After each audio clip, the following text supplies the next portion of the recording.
Buongiorno e ben ritrovati con la nostra prima edizione. Anche oggi staremo insieme fino alle 14:30 in diretta per raccontarvi cosa accade nel nostro territorio. C'è sempre molto da raccontare, ovviamente con in primo piano sempre l'emergenza del caro energia. Lo stiamo raccontando in questi giorni, le varie sfaccettature di questo grave problema che riguarda le famiglie, le aziende e gli stessi comuni. Torneremo a raccontarvi delle problematiche, la cronaca ovviamente, la politica, perché ormai siamo al rush finale verso il voto il 25 settembre, i big cominciano ad arrivare anche nel nostro territorio. Ieri a Vicenza e anche oggi a Vicenza Enrico Letta, segretario del Partito Democratico, ieri c'era anche Renzi a Vicenza, oggi il tour tra la Marche e il Vicentino del leader del Movimento 5 Stelle Giuseppe Conte, poi fra qualche giorno sarà il turno di Salvini e poi ancora di Giorgia Meloni, insomma i big che arrivano in Veneto. Allora vi racconteremo anche questo, poi ci sarà la nostra parte politica con i nostri ospiti candidati proprio per sviscerare tutte le tematiche che stiamo affrontando e che affronteremo in queste ore. In tutto questo vi dico che siamo in attesa di collegarci anche con Palazzo Balbi, perché il governatore del Veneto Zaia ha indetto un punto stampa e allora cercheremo di capire se ci sono delle novità dal punto di vista delle decisioni della giunta regionale sulle varie tematiche. Allora cercheremo di capirlo fra poco, appena inizierà la conferenza stampa. Allora in attesa di questo vi faccio vedere subito il sondaggio, il nuovo sondaggio che lanciamo oggi, che riguarda ovviamente il tema energetico. Dopo avervi chiesto ieri se era giusto o meno sospendere la campagna elettorale e avete detto in maggioranza, ma non tanta, al 52% no, sospendere la campagna elettorale per la questione energetica, la famosa Pax energetica.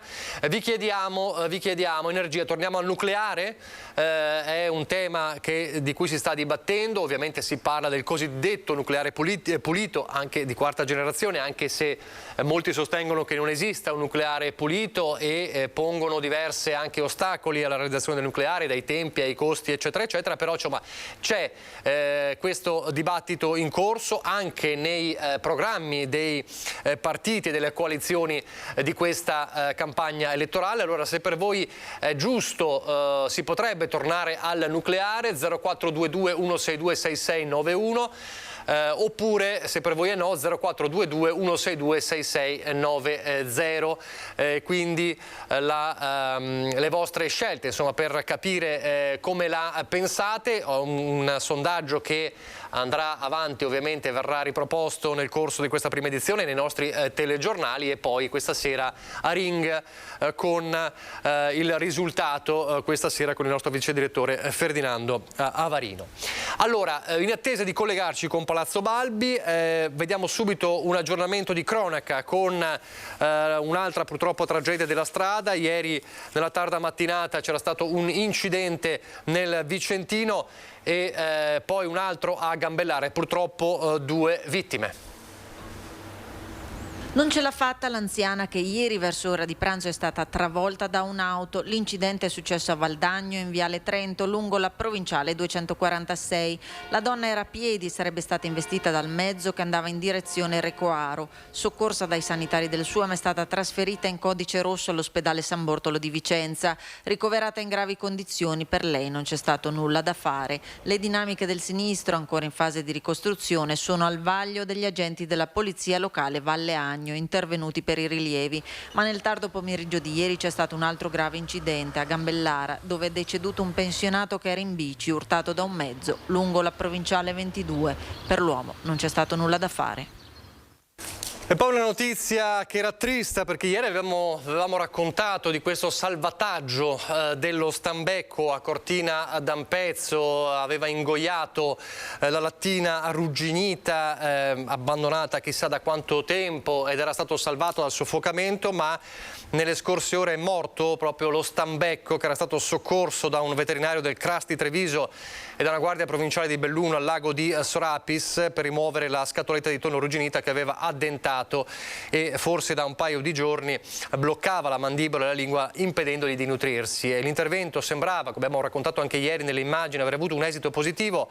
Passato l'effetto dell'anestetizzante, lo stambecco si era rimesso in piedi, aveva ripreso a muoversi, tutto bene, pareva, e lo vedevamo anche nelle immagini che avevamo mandato. Poi è stato ritrovato poco più tardi il corpo. Era un esemplare maschio di 10-11 anni, in buona salute, prima di ritrovarsi a fare i conti con quella lattina appunto che ha purtroppo poi ingoiato. Quindi purtroppo è morto l'animale che era stato salvato in extremis domenica a Cortina d'Ampezzo, vicino nella zona del lago di Sorapis. Non è ancora iniziata la conferenza del governatore Zaia, allora direi facciamo vedere i big arrivati, i big della politica e delle coalizioni, dei partiti arrivati in Veneto in questo rush finale per la campagna elettorale. Partiamo dal segretario del Partito Democratico Enrico Letta, ieri ma anche oggi, ieri a Torre di Quartesolo, oggi continua il suo tour a Vicenza tra cittadini comuni ma anche e soprattutto aziende che sono in questo periodo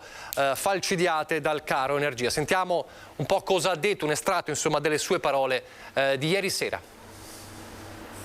Penso che sia una delle cose più belle di questa campagna elettorale, questa sfida in Veneto, questa sfida a Vicenza e in Veneto per convincere tutti coloro che sono rimasti molto delusi da quell'atteggiamento che la Lega in particolare, ma anche Forza Italia, hanno tenuto di far cadere il governo Draghi, che stava facendo bene, stava lavorando bene.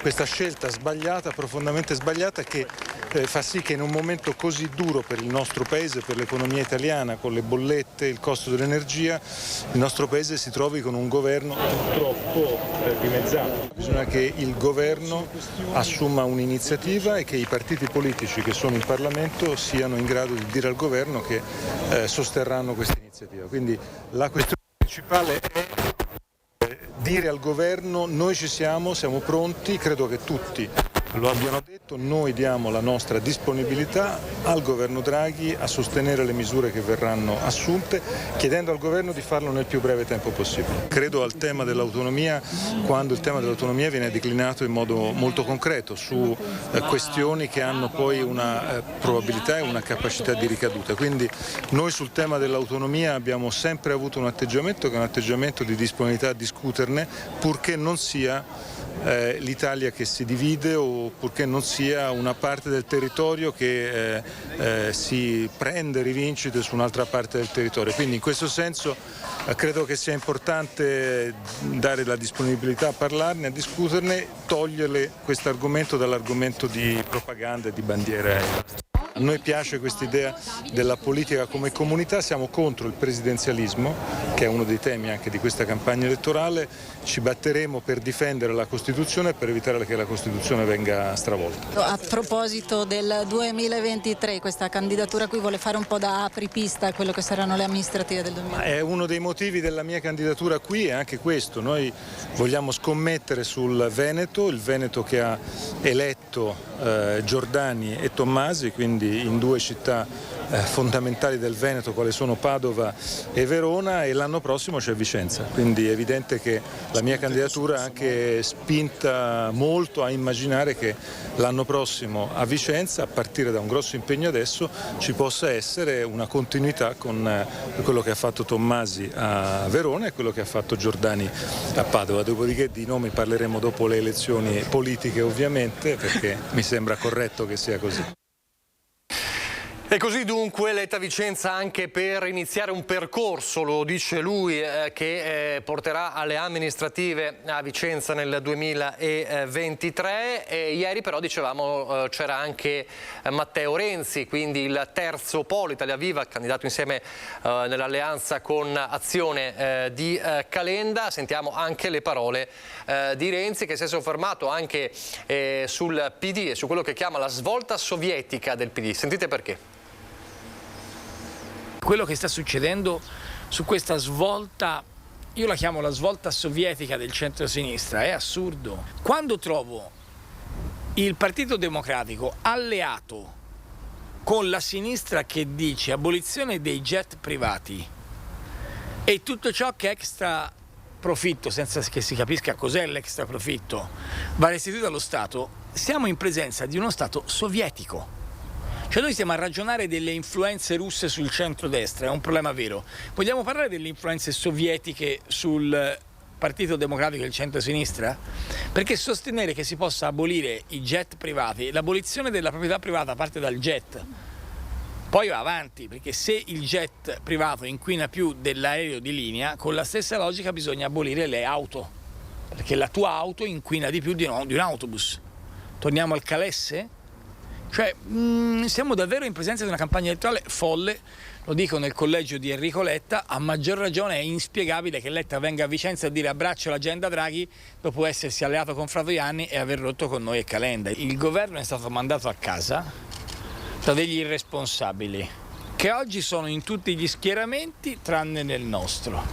La Meloni era contro Draghi e insieme alla Meloni ci sono Salvini e Berlusconi che hanno votato per la sfiducia. Il Movimento 5 Stelle, manco a dirlo, e poi c'è il Partito Democratico che a parole ha abbracciato l'agenda Draghi, ma nei fatti ha scelto di candidare chi come Fratoianni per 55 volte ha votato la sfiducia. Quindi il primo punto è: gli altri sono ipocriti a chiedere a Draghi di risolvere il problema, perché sono quelli che hanno mandato a casa Draghi.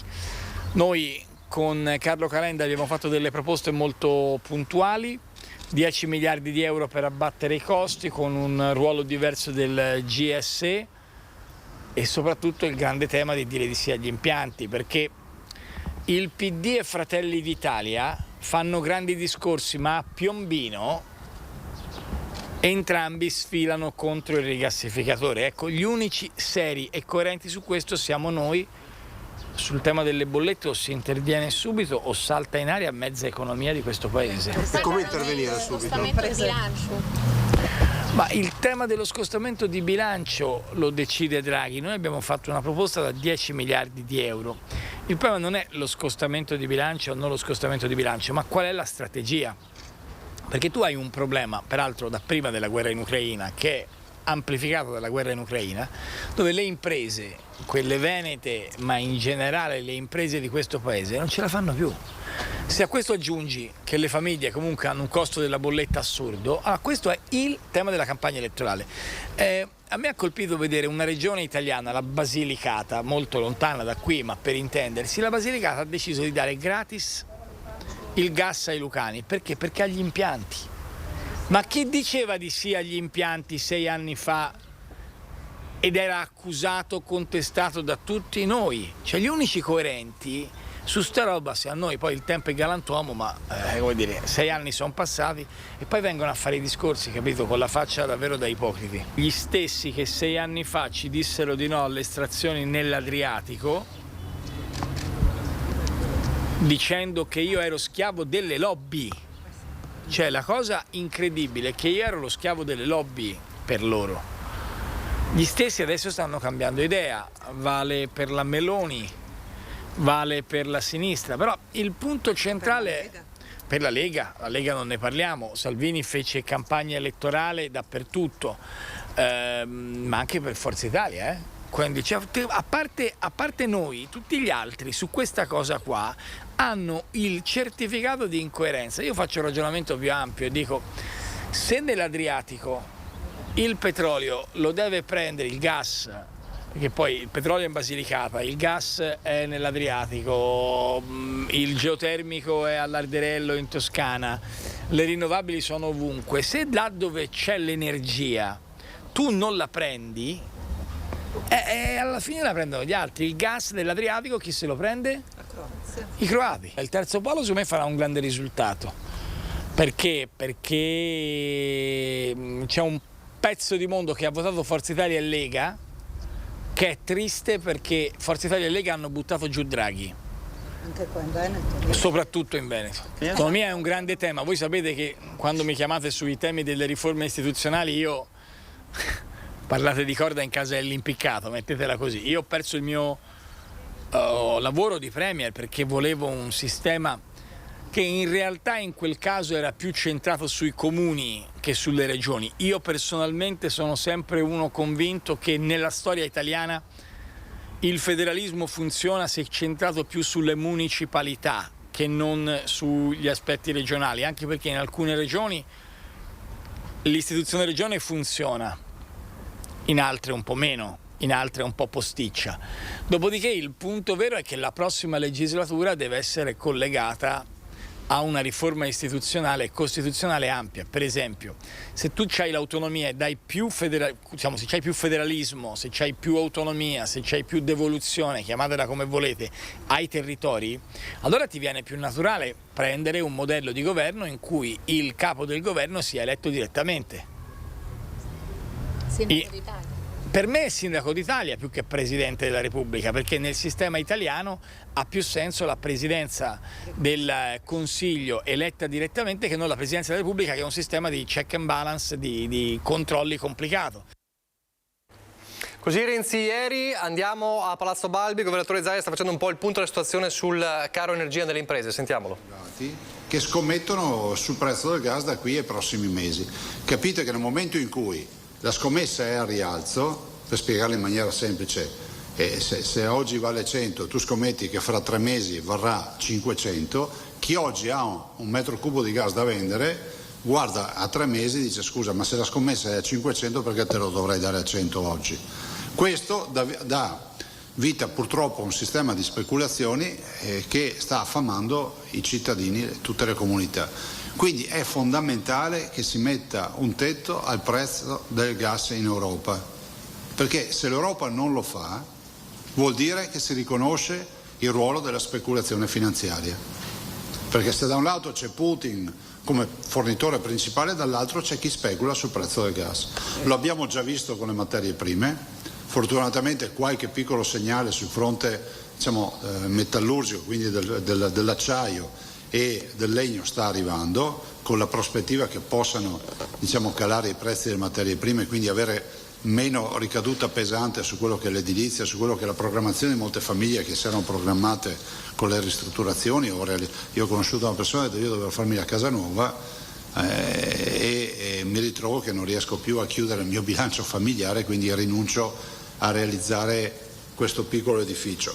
Ma dall'altro la speculazione, guardate che la speculazione tiene oggi in mano il mercato e le vite dei nostri cittadini, quindi veramente è fondamentale. C'è questa notizia oggi di questo messaggio del ministro tedesco, sembra che ci sia un'apertura, molti di voi lo hanno riportato. Guardate che se non sarà così è l'inizio della fine, cioè noi stiamo affrontando una fase autunnale e invernale che diventerà pesantissima per la disponibilità di fonte energetica, ma pesantissima ancora di più per i bilanci familiari. Istat ci dice che una famiglia media italiana avrà mediamente una spesa maggiorata per vivere di 2.000 euro all'anno. Quindi anche quando si parla della 14ª di dare uno stipendio in più, probabilmente non basterà neanche per arrivare a quei 2.000 euro che le famiglie si troveranno a spendere. Noi dobbiamo fare una programmazione che sia rispettosa di tutto questo. Questo perché ve lo dico? Perché abbiamo un sacco di sollecitazioni. Avete visto che anche i commercianti, ho visto il presidente Bertin che ha annunciato che è andato a Santo, eccetera. Ma anche questo è un segnale, cioè mai avremmo pensato che i nostri operatori economici si riducessero a dover andare in Basilica per sollevare questo problema, insomma, perché comunque questo ci porterà alla chiusura e non è trascurabile. Allora qualcuno dice ma cosa si può fare? Ma ad esempio abbiamo il PNRR, vi ricordo che l'articolo 21 del negoziato europeo prevede la possibilità di rinegoziare il programma al mutare delle condizioni socio-economiche. A me sembra che con la guerra le condizioni socio-economiche siano mutate totalmente. Quindi alla luce di tutto questo non escluderei a priori anche la possibilità di rinegoziare anche il PNRR, sono sempre 230 miliardi. Quanto vale un intervento del governo rispetto al fronte energetico? Circa 30 miliardi di euro. Se noi dovessimo stabilizzare i costi dell'energia al conflitto dovremmo oblare con circa 30 miliardi di euro. Allora ci sono delle priorità, oggi questa è una priorità vitale che evita di avere nuovi poveri, di avere chiusure, di avere aziende che chiederanno ammortizzatori sociali che peraltro non saranno neanche capienti rispetto al costo della vita che è aumentato del 10%, quindi diamo 900 euro a un operaio di ammortizzatore sociale sapendo già che quei 900 euro si dovranno bastare in un mercato dove la vita costa il 10% in più, inflazione. Quindi è veramente incasinata. Appello che faccio io al Presidente del Consiglio Draghi, che si è sempre dimostrato lungimirante, attento e anche sicuramente molto anche, come si può dire, credibile a livello internazionale, che sposi da subito questa causa e la porti avanti, perché se aspettiamo movimenti europei del pachiderma europeo ho l'impressione che non arriviamo alla fine di questo progetto. Piano straordinario per il contrasto alla diffusione di West Nile virus. Allora, dopo arriverà l'assessore e vi dirà tecnicamente. Qui stabiliamo sostanzialmente lo stanziamento di 1 milione di euro e stabiliamo che davanti a 227 casi già censiti, poi vi diamo anche delle tabelle con la distribuzione dalle province. Se voi vedete, vi daremo anche una cartina del Veneto, vedete che abbiamo delle zone che sono assolutamente interessate da West Nile, che sono la parte del veneziano, la parte più bassa sud del Veneto. Poi pian piano va scalando e quindi si creano delle zone meno interessate finché troviamo delle zone buffer e quindi delle zone indenni. Allora, il tema qual è? Il tema è che la West Nile, spiegate ai cittadini, cioè la zanzara che ti punge e ti inocula il virus, è un problema assolutamente importante. Avete voi dato la notizia qualche giorno fa del fatto che abbiamo dei reparti che ormai hanno più ricoverati di West Nile che di Covid. Ecco, tranquillizzo i complottisti, non inizieremo con i bollettini del West Nile, perché penso che abbiano anche questi problemi ormai, ma abbiamo un ruolo fondamentale che è quello di informare i cittadini e fare in modo che non si mettano nei guai, quantomeno che non possano dire che la Regione non aveva detto niente, visto considerato che ancora in questo Paese siamo responsabili della salute dei cittadini come Regione. Allora, West Nile, prima cosa, le persone che finiscono in terapia intensiva molto spesso sono persone con comorbidità, che hanno altre patologie pregresse e persone magari anziani, grandi anziani, definiamoli così. Ciò non toglie che sia un'emergenza sociale, perché comunque si sta diffondendo più del previsto. È interessata la nostra zona probabilmente per la disponibilità idrica, per gli acquitrini e quello che si va a formare, tanto è vero che nella serie di indicazioni che diamo è quella di evitare in casa propria di lasciare acqua nei vasi. Pensate anche semplicemente, perché uno dice ma io non ho un bidone pieno d'acqua a casa, non ho una piscina, non ho la vasca delle tartarughe acquatiche, no, basta semplicemente il sottovaso di una pianta di gerani che se ha qualche millimetro d'acqua diventa il terreno ideale per le larve per crescere, tanto è vero che noi facciamo due azioni, l'azione larvicida e l'azione insetticida, cioè con questo 1 milione di euro attiviamo tutta una serie di trattamenti, ma anche dare indicazioni ai cittadini, cioè un controllo responsabile del territorio non prescinde dalla collaborazione con i cittadini, quindi evitare ogni forma di ristagno d'acqua nella propria proprietà, il che non vuol dire avere 10 ettari di terreno, basta avere anche un balcone in appartamento. Se magari ti sei dimenticato una tazza d'acqua lì o si è riempita con qualche pioggia, sappiate che quello diventa l'incubatoio ideale per le larve che poi diventeranno zanzare. Dall'altro, l'altra indicazione che si dà è quella di uscire, se proprio lo si deve fare, andare nei giardini o all'aperto, adesso ne arriva anche l'assessore, utilizzando ovviamente vestiti leggeri, abiti leggeri, cercando di coprire gran parte del corpo, quindi non dico girare anche con i guanti, ma comunque, prego, quindi magari abiti chiari. Scusate, io dico queste robe ma molti ci ascoltano, è bene saperlo, quindi che so, una vecchia che se deve andare in giardino o deve andare a fare una passeggiata al parco o vai in campagna con il cane, ti metti magari anche una vecchia camicia a maniche lunghe, cerchi di puntare i pantaloni, i calzini e poi usare repellenti. Anche qui vogliamo spiegare anche questa storia dei repellenti, sempre per dare indicazioni, utilizzabili da tutti, ovviamente dai 2 anni in su con determinate caratteristiche, dai 2 anni in giù per i bimbi, per i neonati, ovviamente ci sono i repellenti per i neonati che hanno indicati ovviamente in età pediatrica, soprattutto nella fase neonatale. E vi dicevo, questo è un piano organico, è un piano che si fa in collaborazione ovviamente oltre ai nostri servizi di prevenzione e tutto quello che è con l'Istituto Zooprofilattico. Stiamo affinando anche le tecniche diagnostiche in maniera tale che si possa andare avanti a falange macedone, lasciatemelo dire, cioè nel senso, da un lato la prevenzione, dall'altro ovviamente i trattamenti con gli insetticidi e i larvicidi e non infine tutto quello che è la parte clinica e di diagnostica.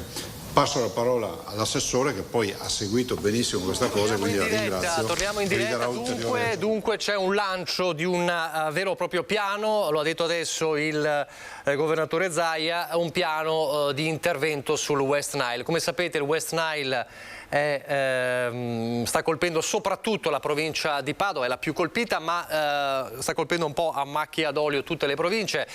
Si registrano dappertutto molti più casi del normale, anche se poi la criticità a livello ospedaliero su Padova, e allora la Regione mette in campo 1 milione di euro di intervento straordinario che riguarda le disinfestazioni ma anche l'informazione, che è fondamentale. Ve lo racconteremo poi questa sera. Nella prima parte invece è tornato a parlare della problematica molto seria ovviamente del caro bollette, con la preoccupazione, ha detto Zaia, ci aspetta, se la situazione non cambia, se non ci sarà un intervento dell'Europa o quantomeno del governo italiano, ci aspetta un autunno e anche poi un inverno pesantissimi, il fermo delle produzioni ma anche i bilanci familiari che potrebbero saltare. Lo diceva sempre Zaia, c'è questa apertura, in effetti c'è una mossa dell'Unione Europea, un intervento di emergenza da mettere in atto al più presto per fermare il caro bollette, anche una riforma strutturale del mercato elettrico da portare a termine entro l'inizio del prossimo anno. È la doppia strada che ha indicato Ursula von der Leyen per la Commissione Europea, chiamata appunto dai governi della varia Unione Europea a accelerare sul dossier.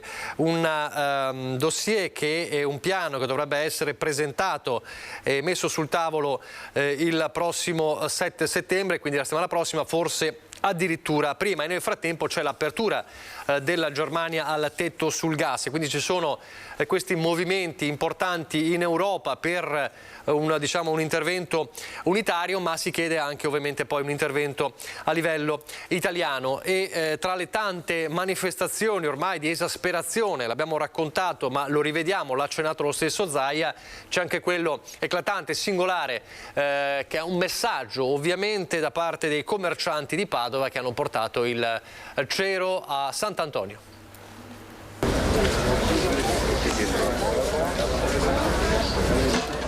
Questa è l'ultima spiaggia, quando si è veramente provati da un caro bollette che non riusciamo più a sopportare e sopperire come imprese, ma anche come famiglie abbiamo pensato bene di rivolgerci a Sant'Antonio. L'ultima speranza, affidarsi al santo per eccellenza, Sant'Antonio. Preoccupati e messi in ginocchio dal caro bollette, i commercianti padovani hanno portato un cero in basilica, consegnandolo nelle mani del rettore e stringendosi in una preghiera, un momento rimasto privato. L'iniziativa di Ascom Padova arriva come ennesimo tentativo di porre ancora una volta l'accento su un problema che renderà ancora più difficili i prossimi mesi. Le nostre imprese sono al collasso, non riescono a pagare la bolletta di luglio, non pensiamo a quella di agosto, e quindi è con una prospettiva di avere un autunno che farà venire veramente i brividi dal freddo, perché terremo anche i termosifoni spenti. Secondo una stima del centro studi di Ascom Confcommercio, nei primi 6 mesi del 2023 sono oltre 3.500 le imprese a rischio chiusura e di conseguenza oltre 7.000 persone rischiano il posto di lavoro. Un effetto domino che si ripercuote sui consumi. La situazione di adesso invece, la guerra, i rincari energetici e di tutte le materie prime stanno portando naturalmente a un aumento dei prezzi delle case che vengono costruite e quindi la difficoltà ad accedere all'acquisto, ad accedere anche al mutuo, perché naturalmente le persone non sanno più se avranno lavoro nel prossimo prossimo futuro, visto che le aziende sono tutte in crisi e a rischio chiusura. I commercianti padovani sono terrorizzati dalla bolletta di agosto, come questo panificatore che a luglio ha fatto i conti con una bolletta di 7.900 euro. L'IVA di queste fatture corrisponde all'importo che ho pagato l'anno scorso. È una guerra proprio fra poveri. Una volta c'era il film che diceva pane, amore e fantasia. Adesso abbiamo creato questo, diciamo, pane, spese e debiti. Qualche secondo di pubblicità, poi di nuovo in diretta. È ancora il tema dei rincari che, come sappiamo, non riguarda soltanto i privati, gli esercizi commerciali, ma anche i comuni.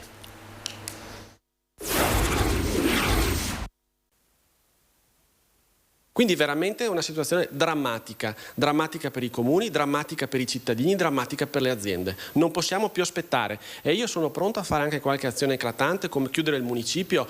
Le bollette di energia elettrica per il comune di Farra di Soligo sono quadruplicate. Nel mese di luglio l'amministrazione si è vista arrivare per il consumo di energia elettrica degli edifici di proprietà comunale come scuole e palestre, oltre che per l'illuminazione pubblica, una spesa di 35.000 euro a fronte di un esborso nel 2021, sempre nel mese di luglio, di 9.000 euro. Ho avuto per un momento i brividi perché andiamo veramente in difficoltà e sono amareggiato, ma più che amareggiato veramente arrabbiato. Perencino ora sta pensando all'ora di chiudere il comune, garantendo i servizi essenziali per un piano di risparmio energetico imposto a causa dell'aumento enorme delle bollette. Se così va avanti saremo costretti a dover fare qualcosa di eclatante, anche a chiudere il municipio, perché non è possibile che ci siano costi così elevati dell'energia elettrica, e immagino e penso solo alla situazione che si trovano ad affrontare le famiglie e le aziende da qui ai prossimi mesi. Per ora si risparmia, ci dice il primo cittadino, eliminando l'aria condizionata, spegnendo le luci durante il giorno negli uffici, ma con i rincari dei costi dell'energia e quelli del gas nei prossimi mesi, quando si accenderanno i termosifoni di scuole ed uffici, i costi non potranno più essere sostenuti dalle casse comunali. Dovremo tagliare comunque dei servizi. A discapito di chi? A discapito della popolazione. Questa è una cosa che è inconcepibile. Un esempio che fa rabbrividire è questo: noi abbiamo una scuola che dobbiamo di fatto demolire ed è chiusa. Lo scorso anno con 86 kW abbiamo pagato 26 euro il mese di luglio. Quest'anno con la scuola completamente chiusa e 0 kW 59 euro. 0 kW, 0 consumi, 59 euro di sole spese fisse. Per Perencin ci vorrebbero nuove risorse che lo Stato dovrebbe mettere a disposizione anche per un piano di trasformazione energetica, e in attesa di un improbabile cambio di linea al Comune non resta che tagliare alcuni servizi. Dai sindaci della Marca a quelli del Bassanese, il tema è sempre questo. Comuni del Bassanese in modalità risparmio. Ad attivarla l'emergenza rincari con le spese di energia elettrica che sono schizzate alle stelle. I conti sono facili da fare, il problema è farli quadrare.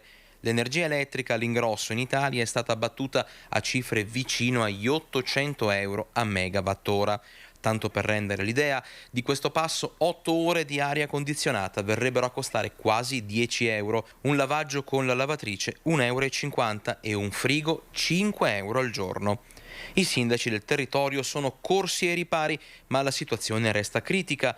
Cartigliano, ad esempio, è passata dai 75.000 euro di spesa per l'illuminazione pubblica nel 2021 ai quasi 180.000 euro di quest'anno. Mi auguro che arrivino ben presto dei supporti da parte del governo per riuscire a portarci fuori da questa situazione grave e anche imbarazzante da sindaco, perché naturalmente spegnere l'illuminazione pubblica penso sia qualcosa di storico. Di solito il cittadino ti chiama perché c'è un lampione che non funziona. Noi siamo stati costretti addirittura a spegnere tutto il paese. L'amministrazione di Tezze sul Brenta segnala un rincaro di oltre 300.000 euro. Gli uffici hanno stimato un aumento dell'energia elettrica rispetto al 2021 del 60% e anche qualcosina in più, per una spesa complessiva di circa 350.000 euro. All'inizio di questo mese ho mandato a tutti gli utilizzatori degli spazi pubblici, quindi impianti sportivi, centri anziani, sale comunali, ho mandato una lettera invitandoli a rispettare, a ridurre i consumi come se fossero a casa propria. Al momento a Tezze non si vuole prendere in considerazione la riduzione di servizi ai cittadini, ma il futuro resta incerto. Intanto luce spenta in zona industriale e sulle ciclabili dopo le 22:30, orari ridotti su tutto il territorio, garantendo sempre la sicurezza stradale. Non escludo che se la situazione dovesse peggiorare ci sia la necessità di dover fare ulteriori tagli a qualche servizio. A Rosà la spesa complessiva per l'illuminazione si assestava sui 120.000 euro prima dei rincari. Grazie ai lavori che abbiamo fatto nell'arco degli anni, soprattutto nel relamping, dove siamo arrivati al 90 quasi % di sostituzione delle lampade con LED, abbiamo diminuito di gran lunga un 40-50.000 euro dei costi annui. È anche da vedere però che a confronto dell'anno scorso abbiamo avuto un aumento che è stimato come previsionale, ma stiamo facendo i conti con il sindaco, di quasi 80.000 euro. Nessun rischio invece per gli altri servizi ai cittadini. No, in questo momento assolutamente no. Siamo in una fase di ripartenza dopo il Covid, l'amministrazione comunale deve tenere duro, deve fare un'analisi del bilancio non nel taglio dei costi soprattutto verso i cittadini, ma deve andare a guardare dove ci sono quei costi che all'interno dell'amministrazione possono essere dei costi superflui. I sindaci in trincea ma anche gli esercenti in trincea, e c'è un altro settore che rischia di avere problemi se non li ha già, quello delle cartolerie, dei librai. Allora ci colleghiamo con la nostra Valentina Visentin da Padova, buongiorno. Sì, buongiorno, siamo all'interno di una cartoleria padovana perché in queste settimane sulle famiglie, oltre al caro energia, bisogna fare i conti anche con l'acquisto di tutto il materiale scolastico che come tanti altri beni di consumo ha avuto dei ritocchi e dei prezzi che sono aumentati. Ci spiega tutto Roberto Berto, perché ci sono delle materie prime che sono introvabili. Quali per esempio? Per esempio la carta sta diventando un bene abbastanza, diciamo, prezioso, appunto perché si parla di una impresa energivora e i costi diciamo della carta, gli imballaggi è diventato abbastanza importante nella componente prezzo. Le variazioni ci sono state abbastanza contenute sia dai produttori per ora che dai commercianti, perché ce la stiamo mettendo tutta appunto per venire incontro all'utente finale, però questo se continua non sarà più possibile in futuro e avremo che fra un mese, un 40 giorni, se il governo non porrà un rimedio a tutto questo, purtroppo anche noi dovremo scaricare un po' più pesantemente gli aumenti sugli utenti finali. Quanto voi cercate di applicare uno sconto proprio per venire incontro alle famiglie, ma quanto viene a pagare una famiglia adesso per fare il corredo scolastico? Mettiamoci i libri, i vocabolari e anche poi insomma tutto quello che serve ad uno studente per frequentare la scuola. Allora sì, noi in campagna siamo con il 25% appunto di sconto sul prezzo finale per dare una mano appunto alle famiglie. E, diciamo, la spesa media varia da istituto a istituto, dai 4,50 ai 5,50 e per quanto riguarda il corredo scolastico dai 60-80 anche purtroppo 110 euro. Ecco, sono somme importanti per le famiglie che appunto hanno a che fare anche con il rincaro delle bollette, una situazione, un effetto domino che preoccupa tantissimo i commercianti, perché a discapito poi ci sono posti di lavoro, se si tagliano i posti di lavoro si acquista meno. Sì, anche perché giustamente poi per far fronte agli aumenti soprattutto dell'energia, del gas, eccetera, eccetera, eccetera, dei costi, le prime cose che si vanno a tagliare sono appunto i costi, cioè il dipendente. E il dipendente per noi non è un dipendente, è uno di famiglia e perciò è sempre un problema ed è sempre una cosa che tocca veramente nel vivo. Questa è la situazione, se non ci sono domande da studio restituisco la linea. Grazie a Valentina Visentin e al tuo ospite. A proposito di scuola, lo sapete, si parla anche di eventuali soluzioni per risparmiare come la settimana corta. Sentiamo cosa ne pensano i sindacati della scuola. Arrivare a 15 giorni dall'apertura delle scuole, apertura con i ragazzi e le ragazze delle scuole, con una proposta simile significa di nuovo agire in emergenza. È apprezzabile la proposta di aprire un tavolo in cui ci si possa sedere tutti quanti e cercare di garantire ai ragazzi e alle ragazze il diritto allo studio e alla socializzazione che la scuola ha sempre assicurato. È importante.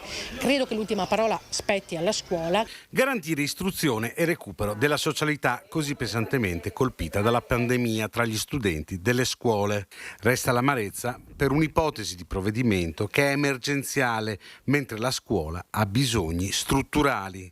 Il bene dei ragazzi, però, è l'interesse primario nella scelta di accorciare la settimana scolastica da 6 a 5 giorni. Un problema organizzativo però, perché in molte scuole sono già previsti dei rientri pomeridiani. Ci sono scuole che faranno fatica a riorganizzare la settimana senza il sabato. È una proposta che si può, come dicevo, valutare. Attentamente lo faranno i singoli istituti organizzandosi all'interno dell'orario del lavoro, organizzandosi per garantire al meglio il diritto allo studio dei ragazzi e delle ragazze. Il nuovo anno scolastico si apre inoltre con il problema dei fondi Covid che vengono a mancare e che negli ultimi 2 anni hanno permesso di supplire a molte mancanze di personale. La preoccupazione è importante soprattutto per il personale collaboratore scolastico in questo momento, ma anche per la copertura dei posti del personale docente e tecnico-amministrativo. Tutti i temi, quelli sollevati dalla CGIL, di cui ci ha parlato anche il dirigente dell'ufficio scolastico regionale Carmela Palumbo, partendo dalle questioni energetiche ma anche quelle del personale. Il tema dell'emergenza energetica entra anche nelle scuole nell'imminenza della ripresa delle lezioni, con l'affacciarsi di proposte per risparmiare su luce e riscaldamento degli istituti. Accende il dibattito l'ipotesi della settimana corta. Ci sono degli enti locali che hanno in qualche modo lanciato anche l'idea della settimana corta, ma ovviamente con molta cautela, quindi facendo sempre riferimento ad una volontarietà delle scuole, quindi ad una scelta che alla fine deve partire dalla scuola e che comunque non deve comportare, questo diciamolo chiaramente, perché insomma sono state diffuse da questo punto di vista delle imprecisioni, alcune riduzioni del tempo scuola. Nessuna riduzione dunque del tempo scuola complessivo, ma una riorganizzazione nell'arco della settimana dell'orario, magari con rientri pomeridiani, come già fanno numerose scuole, circa un quarto degli istituti in Veneto che non prevedono lezioni il sabato. Ci sono anche misure intermedie che possono essere assunte. Anche i rientri pomeridiani possono essere organizzati gestendoli non su tutte le sedi con pochi alunni, ma su alcune sedi scolastiche, concentrando lì evidentemente gli alunni. Quindi ci sono comunque soluzioni intermedie che noi siamo e anche le scuole disponibili a studiare, ecco, senza comportare alcun sacrificio per la didattica. Sul fronte dell'assegnazione del personale si procede in queste ore a ritmo serrato per il conferimento delle supplenze annuali, che anche quest'anno restano molte. Entro agosto, comunque i primissimi giorni di settembre, gli uffici provinciali conferiranno tutte queste supplenze, che sono più di 15.000, comunque un numero piuttosto elevato per la nostra realtà. Circa la metà di questi supplenti sono insegnanti di sostegno e questo accade sia per la mancanza di personale specializzato, sia perché molti dei posti di sostegno non sono posti consolidati nell'organico, ma sono conferibili solo per supplenza. Questo determina il fatto che sul sostegno noi abbiamo un numero di posti da conferire per supplenza che rimane sempre elevato, perché non vengono risolti a livello nazionale questi problemi di fondo. Adesso cambiamo argomento, torneremo a parlare di caro energia nella parte politica fra circa mezz'ora con i nostri ospiti politici. Torniamo alla cronaca. Fingeva di sentirsi male, chiamava l'ambulanza, è successo 7 volte in 2 giorni. Un pluripregiudicato espulso dal territorio nazionale, è successo a Vicenza. Sono intervenuti in corso Palladio in ausilio dei sanitari del SUEM 118 che stavano assistendo un cittadino straniero. La pattuglia delle volanti, arrivata sul posto, ha riconosciuto il soggetto, cittadino marocchino, irregolare sul territorio nazionale e con un curriculum criminale noto alle forze dell'ordine per reati contro il patrimonio e gli stupefacenti. L'uomo inoltre, secondo quanto riferito dal personale medico che si trovava sul posto, negli ultimi 2 giorni aveva fatto intervenire un'ambulanza per ben 7 volte, accasciandosi a terra e riferendo ai passanti di sentirsi male nonostante risultasse perfettamente in grado di deambulare, e sistematicamente, arrivato in ospedale, abbandonava il nosocomio replicando la stessa scena in vari punti della città. Dopo la visita medica è stato accompagnato agli uffici della questura per l'attivazione delle procedure di espulsione, avendo a proprio carico precedenti penali e non essendo in possesso dei requisiti richiesti per stare in Italia. Il questore Paolo Sartori ha emesso un decreto di allontanamento dal territorio nazionale con ordine di lasciare il nostro paese entro 7 giorni. Nel Trevigiano una tragedia avvenuta questa mattina, un 81enne che è morto a causa di un malore mentre stava percorrendo in sella la sua bicicletta il cavalcavia di Mignagola lungo la strada grande di Carbonera. L'anziano è caduto sull'asfalto, ha perso i sensi, alcuni automobilisti di passaggio si sono subito fermati a prestargli soccorso, hanno contattato il 118 quando il medico e poi gli infermieri del SUEM sono intervenuti sul posto, non hanno potuto fare altro che constatare la morte dell'81enne che appunto è stato stroncato da un malore mentre affrontava in bicicletta il cavalcavia. Ieri nella Marca è stato un giorno particolare a proposito invece di incidenti stradali, perché ieri correvano 10 anni dalla morte di Lucia Cendron che a Quinto di Treviso fu travolta e uccisa da un uomo in sella a un 2 ruote, a uno scooter, un uomo che non si è mai poi presentato, non si è mai costituito, non c'è stato mai il nome, un responsabile per questa morte. E anche ieri a 10 anni, come ogni anno fa, un suo cugino Vittore Trabucco ha portato dei fiori sul luogo della tragedia e ha chiesto ancora una volta al responsabile di costituirsi. Un fiore e un annuncio a pagamento sul giornale. Da 10 anni gesta che si ripetono ad ogni anniversario dalla tragica morte di Lucia Cendron, qui lungo Via dei Brilli tra Quinto e Paese. Era la sera del 29 agosto del 2012 e l'infermiera 57enne, madre di 2 figli, si stava recando in bicicletta verso Boiago quando venne investita da un uomo in sella ad un ciao bianco poi sparito nella notte. Nonostante i soccorsi, la morte sopraggiunse dopo pochi istanti, trasformando l'incidente in omicidio stradale, a tutt'oggi senza però un colpevole. Ed è per questo che il cugino Vittore Trabucco ripete puntuale ogni anno quello che per certi versi è un rito, dedicato alla giustizia, ma anche all'animo umano dell'investitore, perché si liberi di un macigno morale. Come fai a portarlo, il peso di un omicidio, quello che hai fatto? Come fai a sopportarlo? Costituisciti, diventa uomo, perché sei solo un misero vigliacco. Non ti posso perdonare finché non ti farai sentire e di certo non smetterò di cercarti. Questa è l'unica strada percorribile per dare pace a questa vicenda, visto che sul fronte giudiziario e nonostante la molteplicità di testimoni e indizi tutto si è arenato. Senta, ma non è un po' una sconfitta anche della giustizia? Sì, mi duole ammetterlo, ma è così per me, sì. Nello sconforto attuale, però, i familiari non vogliono sentir parlare di rassegnazione. No, mai. Assolutamente. Non posso rassegnarmi perché Lucia, ma anche noi, meritiamo di aver giustizia. Ed è per questo che un fiore e l'annuncio sul giornale si ripeteranno ad ogni anniversario, fino a quando non sarà fatta piena luce sulla vicenda. Lei fra 10 anni sarà qui, come oggi, a mettere un fiore? Mi auguro proprio di no, nel senso che questo individuo si sia fatto vivo, abbia confessato, ed allora quei fiori che metto qua andrò a metterli nella tomba di mia cugina. Adesso restiamo nella Marca, lasciamo la cronaca, ma vediamo un po' un aggiornamento sulla Alemagna chiusa e vediamo quanto ci vorrà e soprattutto quali interventi ci sono da fare.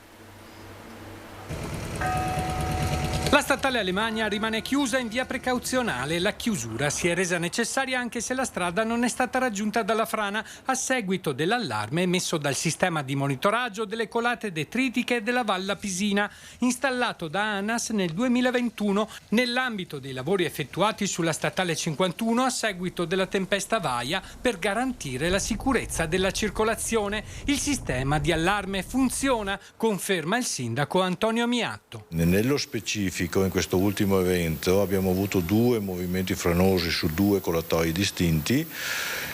Sul primo non è successo nulla, nella seconda invece, nel secondo colatoio è avvenuto un grosso movimento franoso che però si è fermato in quota. Quest'ultimo movimento ha però rovinato tutto il sistema dei sensori posti sul colatoio, per questo la statale 51 rimarrà chiusa per il tempo strettamente necessario al ripristino delle opere di protezione e dell'impianto di allarme. Residenti ed esercenti sono stanchi però di subire le chiusure della statale perché comportano disagi e costi aumentati per il trasporto. È dal 2014 che andiamo avanti con la frana qua.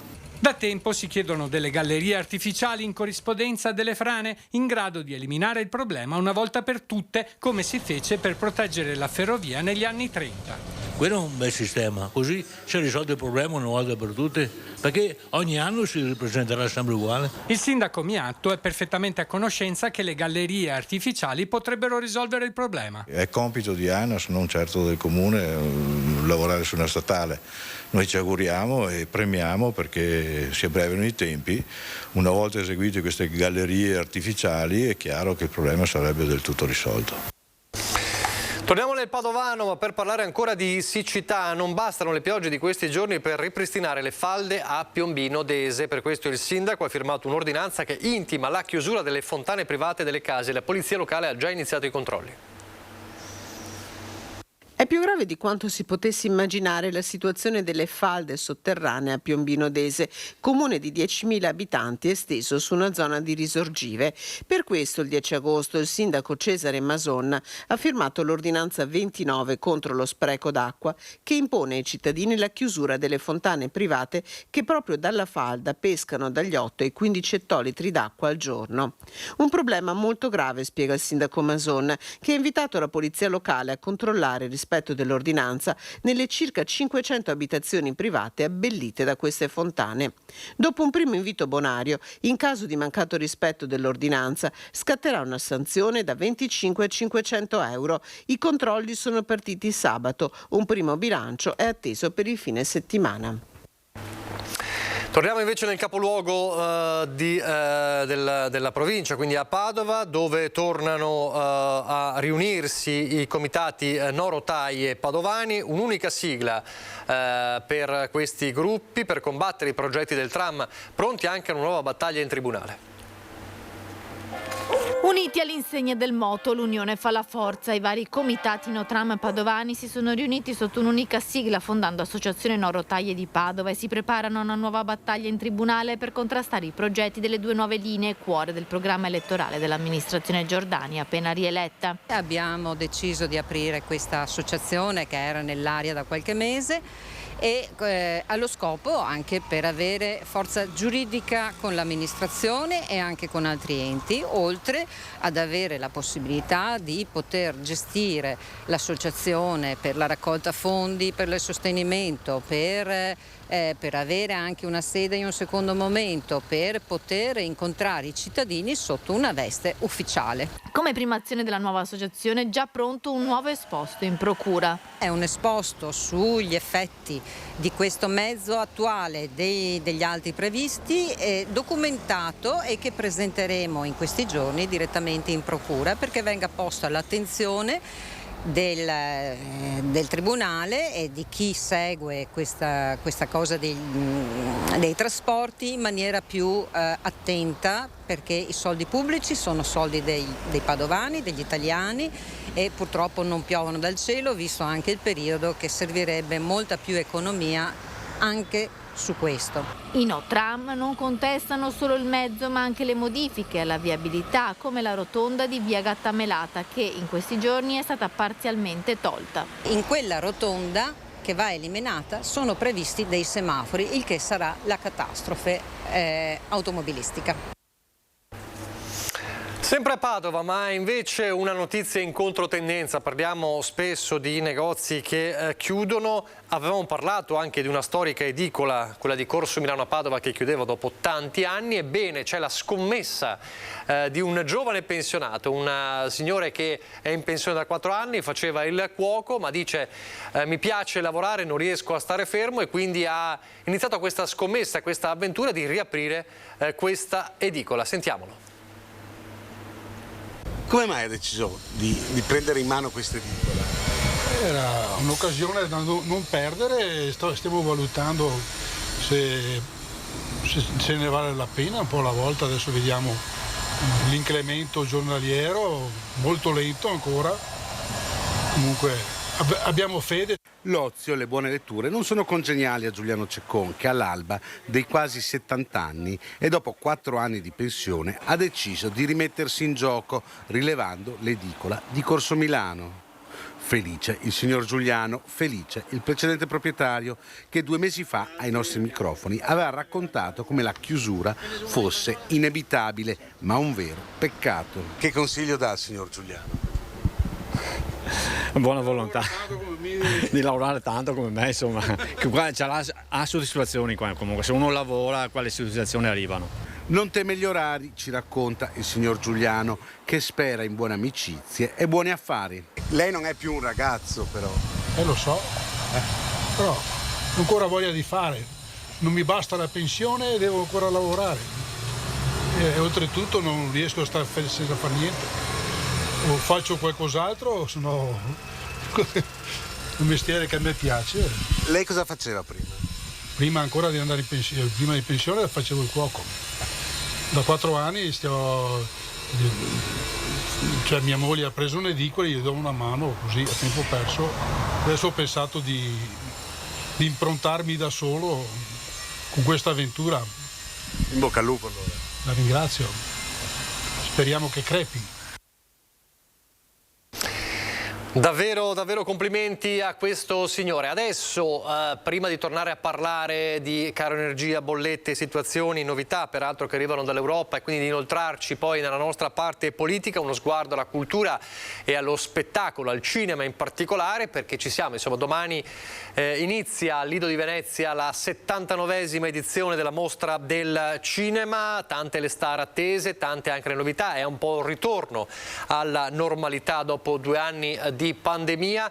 Il nostro Lorenzo Maier, che fra poco sentiremo anche per le ultime novità, ha intervistato il direttore della Mostra del Cinema, Alberto Barbera. Allora sentiamo intanto le sue parole. Direttore Barbera, che festival sarà? Sarà un festival ricchissimo e molto vario, fatto di tantissime proposte, dai grandi nomi del cinema contemporaneo ai film più attesi della nuova stagione, ma anche tante scoperte, tanto cinema che viene da paesi meno frequentati dalla distribuzione commerciale, tanti nuovi autori, giovani autori di grande talento, e quindi un festival che esplora il cinema contemporaneo a 360 gradi senza pregiudizi e senza limiti. Le parole chiave di questa edizione?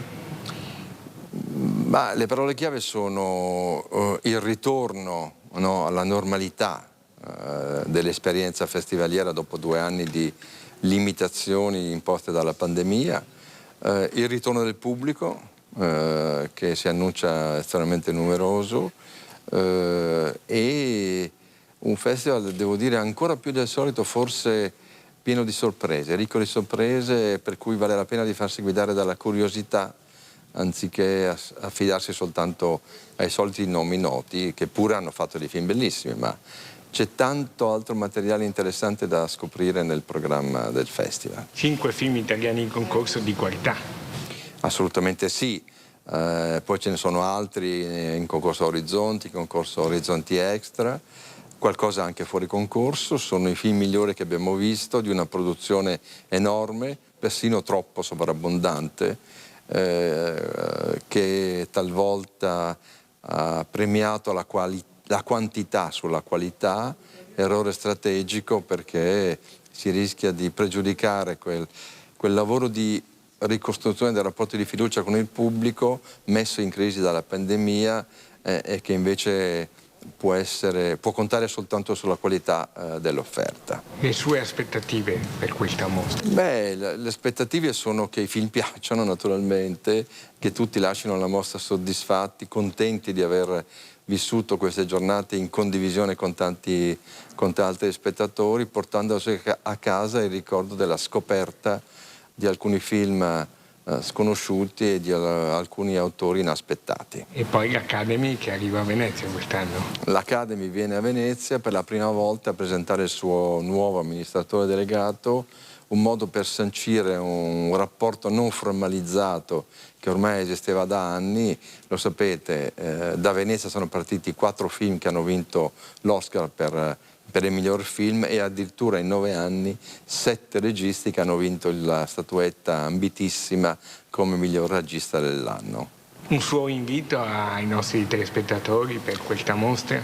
L'invito è di cercare di vedere, di lasciarsi guidare dalla curiosità, di non cercare di vedere a tutti i costi solo i film più noti, anche perché sono quelli che usciranno in sala e quindi sarà più facile recuperarli, e lasciatevi invece guidare dal sesto senso per andare alla caccia dei tanti tesori nascosti in questo programma. Un festival finalmente senza mascherine, con red carpet aperto. Tutto aperto, senza limitazioni, senza mascherine, senza obblighi, l'invito alla prudenza, per cui suggeriremo di tenere la mascherina in sala nei luoghi affollati.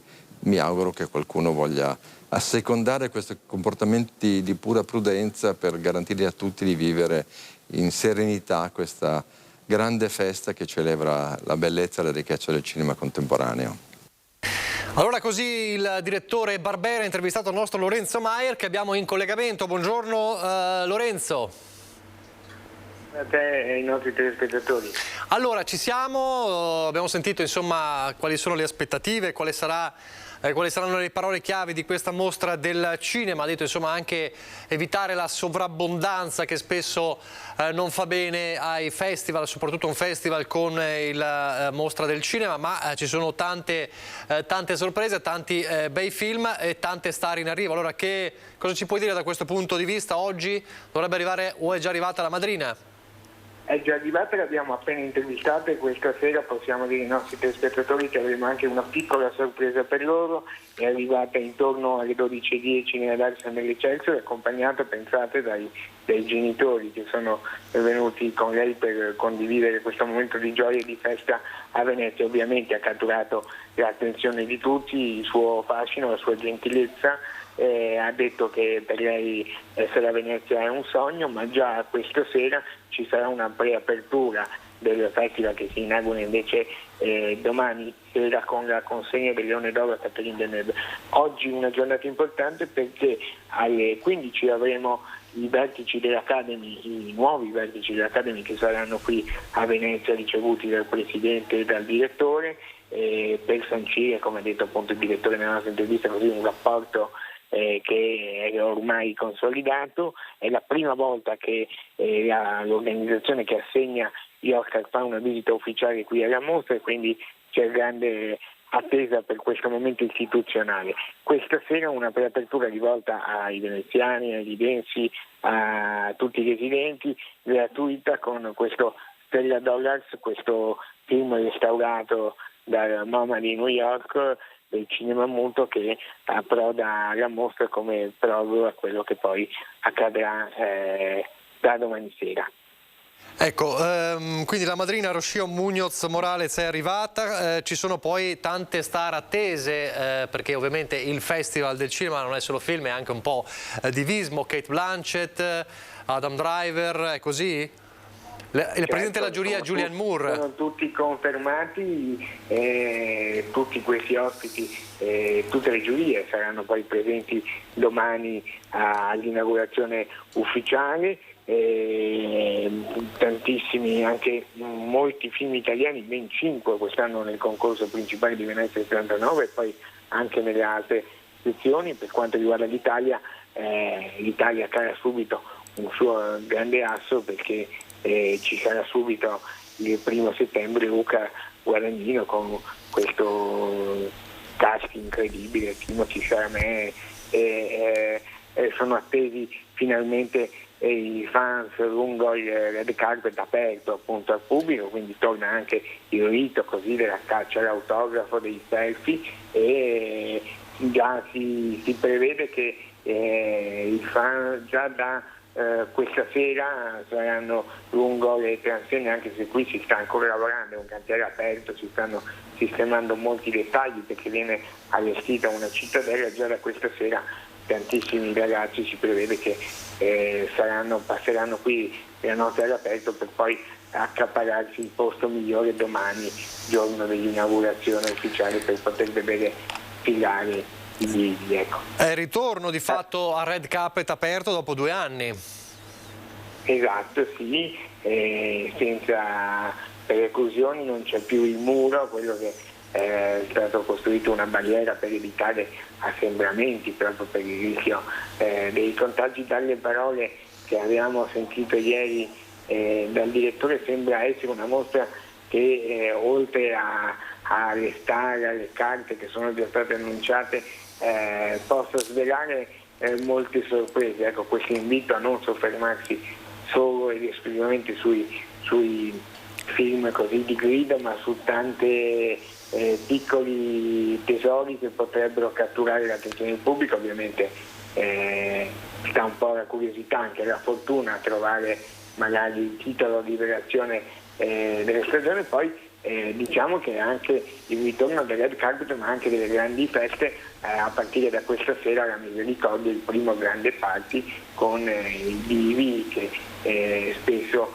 abbinano queste iniziative di mondanità anche a scopi benefici, e una mostra che non dimentica nemmeno l'attenzione verso l'Ucraina, perché ci sarà un panel con i registi proprio dedicato a questo paese, all'importanza di costruire la pace anche attraverso il cinema, e la Biennale poi ha invitato anche i direttori del padiglione ucraino della mostra d'arte a questo panel, affinché proprio ci siano tutte le arti della Biennale, tutta Venezia, che lancerà questo appello affinché possa finire questa guerra che sta andando avanti ormai da troppo tempo. Insomma, scapita spesso che la politica, comunque gli eventi che succedono al di fuori della cornice tra virgolette dorata della mostra del cinema, poi entrino i grandi temi. Senti, presto, però immagino che tra gli addetti ai lavori, e tu sei uno di questi, già si vociferi un po' chi potrebbero essere i favoriti per il Leone d'Oro. È la speranza, che è un po' la speranza che un po' si sente ogni anno. Direi che quest'anno, essendoci 5 film italiani, avendo proprio mancato di pochissimo l'anno scorso il Leone d'Oro che molti addetti ai lavori davano a Sorrentino, possa essere un ritorno del Leone d'Oro in Italia. Chiaramente poi tutti questi pronostici si, tra virgolette, scontrano anche con i pareri soggettivi di una giuria, per cui diciamo che non invidiamo Julian Moore, che dovrà coordinare i giurati. C'è il nostro Leonardo Di Costanzo in giuria, che lo scorso anno è stato uno dei registi presenti qui al festival, che dovrà coordinare un po' il lavoro di tutti questi giurati, e poi vedremo anche come soprattutto questi film saranno accolti non solo dalla critica ma anche dal pubblico in sala. Un buon termometro è capire gli applausi che ci sono in sala dopo le proiezioni dei vari film, soprattutto quelli in concorso, perché danno comunque una inclinazione importante, anche se poi il verdetto della giuria è insindacabile. È insindacabile, e ricordiamo Julian Moore a presiedere la giuria, mentre se non sbaglio, dicevi prima, domani verrà consegnato il Leone d'Oro alla carriera a Catherine Deneuve, vero? Catherine Deneuve, certo, che è attesissima qui, che domani sarà presente anche alla conferenza stampa. Tutti la attendono per una grandissima attrice che è molto legata anche al Festival di Venezia, e sarà lei, come lo scorso anno è stato per Roberto Benigni, ad aprire già con una premiazione già la serata inaugurale. Non è una cosa consueta, era capitato l'anno scorso, dopo moltissimi anni, che già il primo giorno Venezia desse il suo primo leone della carriera, il secondo sarà quello dato al regista Paul Schrader, per cui è una partenza subito con il botto, anche perché poi il giorno successivo c'è già Guadagnino, quindi la febbre per l'attesa è già altissima, la biglietteria funziona, ma si va veramente a caccia qui dei biglietti per le proiezioni. L'ultima domanda che ti faccio è una domanda da cronista, molto personale. Tu che segui da anni la mostra del cinema, che area si respira? Immagino l'area del ritorno alla normalità, come diceva Barbera, ma anche di qualcosa di diverso. Questi 2 anni hanno cambiato anche un po' l'atmosfera, secondo te? Beh sì, c'è un senso di responsabilità che poi anche ieri è stato richiamato, perché ricordiamo che comunque il Covid purtroppo non è ancora sconfitto del tutto, per cui un senso di responsabilità, direi quasi di coproduzione dell'evento tra gli organizzatori e il pubblico, che devono comunque comportarsi in modo responsabile.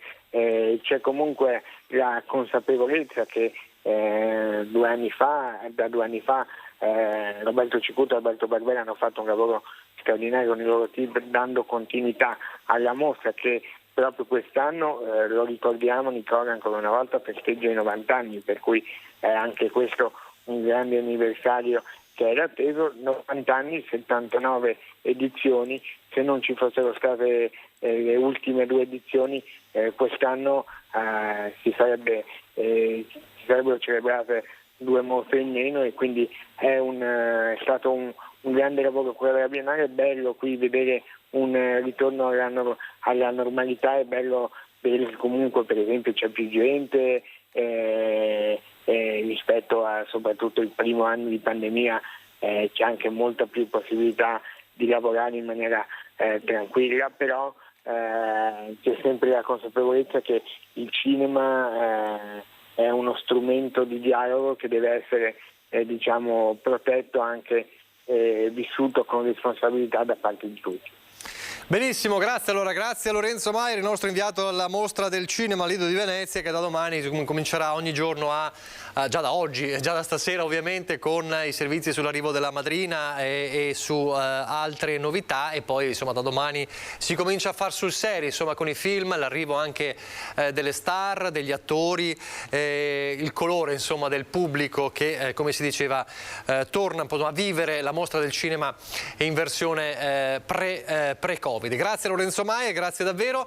Noi ci separiamo per una breve pausa pubblicitaria. Prima di tutto vediamo le previsioni del tempo per le prossime ore, poi pubblicità, poi torneremo a parlare del tema del gas e dei rincari energetici e apriremo la pagina politica. A fra poco.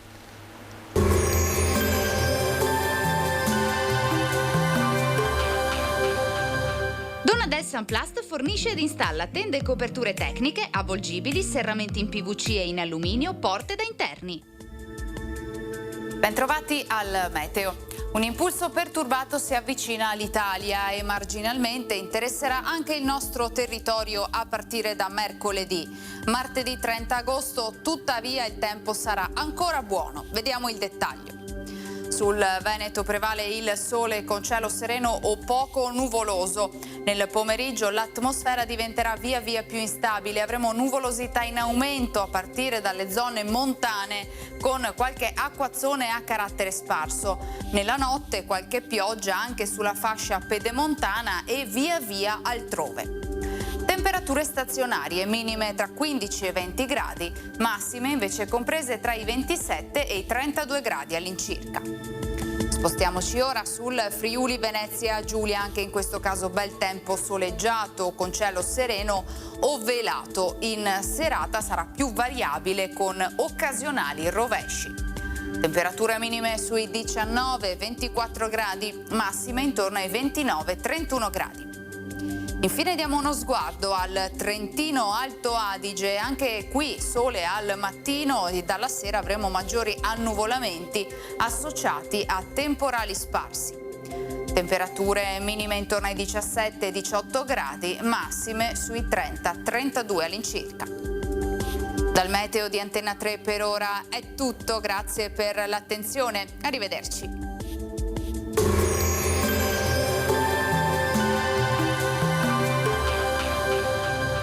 Donadel Sunplast vi aspetta nello showroom di Farra di Soligo, dove troverete le giuste risposte alle vostre esigenze di arredo esterno.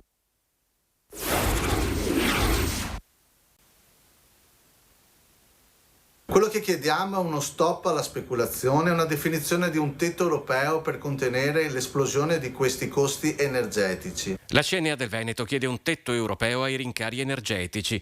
I diversi interventi del governo per attenuare l'impatto del caro energia sulle bollette di cittadini e imprese non sono infatti più sufficienti a compensare bollette che oramai pesano 3-4 volte di più sui costi aziendali. Un'impennata che mette seriamente a rischio ripresa e occupazione. Il segretario della CNA del Veneto, Matteo Ribon, teme uno scenario nel quale migliaia di mestieri e di tradizioni rischiano di sparire, lasciando migliaia di famiglie in difficoltà economica. Le forze politiche in questa fase dovrebbero essere tutte d'accordo per sostenere un'azione di governo in grado di rispondere anche con contributi alla bolletta delle imprese e anche con la definizione di dilazioni di pagamento utili a mantenere una situazione complicata dal punto di vista della sostenibilità. Secondo il presidente della CNA del Veneto, Moreno De Col, la strada da intraprendere è quella dell'autoconsumo e delle comunità energetiche e, come per le grandi crisi energetiche degli anni 70, sarà necessario diversificare le fonti e costruire un piano energetico nazionale. I mesi che ci aspettano sono quelli che riguardano un'ipotesi di razionamento delle forniture e da questo punto di vista non possono essere fatti senza il sostegno e l'attenzione da parte del mondo delle imprese. Per questo chiediamo che le parti sociali vengano coinvolte in questa azione che ci aspetta nei prossimi mesi. Così Matteo Ribon, la CNA del Veneto. Nel frattempo vi do un aggiornamento dall'ANSA, dicevamo prima, insomma, le mosse dell'Unione Europea, l'apertura della Germania per il price cap, il tetto anche al gas, le misure di emergenza annunciate dalla Commissione Europea per affrontare la crisi dei prezzi del mercato dell'energia vedranno la luce entro le prossime settimane, lo ha detto un portavoce della Commissione. Non escludiamo che la proposta possa avvenire prima del Consiglio straordinario, precisando che gli Stati membri hanno forti competenze in materia, dunque bisogna sondare tutte le posizioni, quindi si allungano un po' i tempi. Per quanto riguarda invece le riforme strutturali del mercato dell'elettricità, si andrà all'inizio del prossimo anno. Oggi in Danimarca incontro internazionale sulla indipendenza energetica dalla Russia con Ursula von der Leyen. Mentre l'Europa accelera e fissa il 9 settembre il Consiglio dei Ministri dell'Europa, il prezzo del gas inizia a scendere. Nel governo italiano c'è cauto ottimismo sulla proposta di un price cap dell'Unione Europea dopo l'apertura da parte della Germania. Il prezzo del gas è sceso sotto i 260 euro dopo le fiammate delle settimane scorse e torna ai livelli di metà agosto, ma non basta evitare che arrivino bollette stratosferiche. Abbiamo raccontato anche nella prima parte della nostra edizione, ma un po' anche nei telegiornali di questi giorni, e continueremo a raccontare il dramma delle aziende, degli esercizi commerciali, delle famiglie, degli stessi comuni che si trovano ad avere a che fare con aumenti. Ieri la provocazione di un sindaco del Trevigiano che ha detto: chiudo il municipio perché non posso fare altro. Allora saluto e ringrazio i nostri ospiti con i quali affronteremo questo e altri temi. Allora vedo Filippo Nappi, Unione Popolare, buongiorno. Buongiorno a voi, buongiorno agli ospiti in studio. Paolo Girotto, Vota la Vita, buongiorno. Buongiorno a voi. La senatrice Bianca Laura Granato di Italia Sovrana e Popolare, buongiorno. Buongiorno. Stiamo aspettando l'onorevole Davide Bendinelli di Italia Viva che ci raggiunge fra qualche minuto. Allora Nappi, questa è la situazione, c'è un'apertura da parte dell'Unione Europea, i tempi però sono molto stretti e, diciamo, da più parti si chiede al governo di intervenire. C'è chi, e lo chiederemo dopo a Bendinelli, insomma il terzo polo punta evidentemente, l'ho detto anche Calenda ieri, a un ritorno di Draghi al comando, una sorta di Draghi bis. In ogni caso è necessario urgentemente un intervento del governo. Cosa dite? Beh, guardi, innanzitutto mi trova veramente sorpresa questa questione. Sorpresa in che senso? Nel senso che l'ultima cosa che ha detto, no? Che c'è chi pensa a un ritorno di Draghi in modo da poter affrontare questa questione, eccetera. Ma Draghi E intanto è ancora lì, quindi Draghi non si è dimesso da solo, nessuno lo ha dimesso, questo è il mio punto di vista e questa è anche la realtà dei fatti, è inutile che si continui a dire è stata colpa di questo, è stata colpa dell'altro, eccetera. Il signor Draghi si è dimesso, il premier Draghi si è dimesso, lui è osannato da tutti i partiti dell'arco costituzionale, quelli che stanno oggi in Parlamento, financo che Conte all'ultimo momento ha cambiato il tiro, diciamo, però prima insomma erano tutti quanti d'accordo ma miracoli non ne ha fatti, mi sembra, no? Anzi, assolutamente non ha fatto miracoli, tanto è vero che appunto i prezzi dell'energia, le prezzi dell'energia sono aumentati non tanto in funzione della guerra, anche, ma in un secondo tempo, ma avevano già iniziato ad aumentare dal settembre precedente appunto al febbraio, il 24 febbraio, che c'è stata l'invasione dell'Unione Sovietica in Ucraina. E quindi è un problema, a mio avviso, di speculazione finanziaria. Il grosso handicap, secondo noi, è che in materia di energia non bisogna lasciare al libero mercato la questione. Bisognerebbe ritornare a nazionalizzare, a statalizzare l'Enel e l'Eni, in particolare queste due grandi aziende, per poter poi gestire da parte dello Stato, diciamo, tutta la partita. Ci sono stime che dicono che facendo così 250 miliardi, cioè quindi non briciole, ma 250 miliardi in più potrebbero entrare nel cassa dello Stato. E chiaramente poi si tratterà di razionalizzare, eccetera, eccetera. Però diciamo per noi questa è l'unica soluzione, tornare a che lo Stato sia l'interprete principale e il vettore principale del problema dell'energia.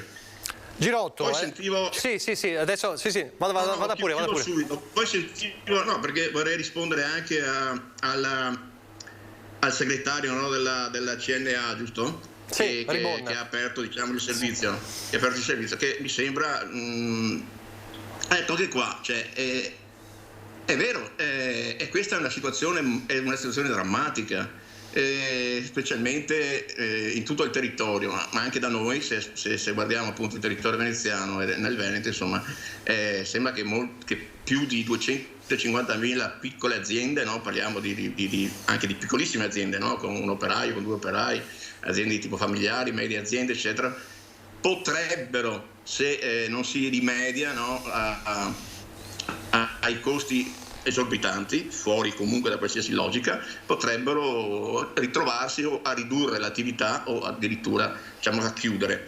Questo non è tanto un problema solo per gli imprenditori, per i piccoli imprenditori, per gli artigiani, per i commercianti, ma è anche un grande problema per l'occupazione, perché in effetti se un'azienda chiude, che abbia un dipendente, che ne abbia 10, che ne abbia 20 e li lascia a casa, è un problema per i dipendenti e quindi è un ulteriore problema per lo Stato, perché cioè, non è che lo Stato deve, non si può immaginare uno Stato che lascia, che abbandoni, no, completamente, diciamo, buone fette della propria popolazione, diciamo, a un destino.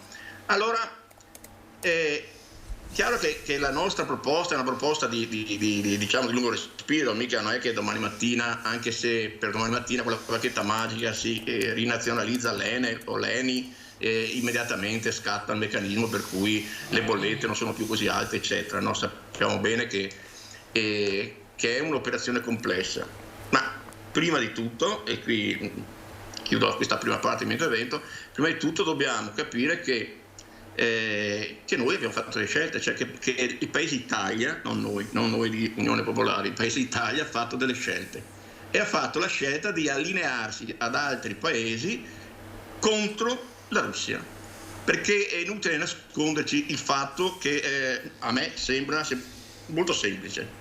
L'Italia è in guerra con la Russia, è una guerra non dichiarata ufficialmente nei termini, diciamo, classici, no? Con cui si dichiara la guerra, però di fatto è una guerra a tutti i livelli, tanto è vero che adesso si parla anche in Europa, no? Anche in Italia, leggo tanti post felici e contenti di componenti dei partiti appunto che oggi siedono in Parlamento sul fatto, per esempio, di vietare i visti di ingresso ai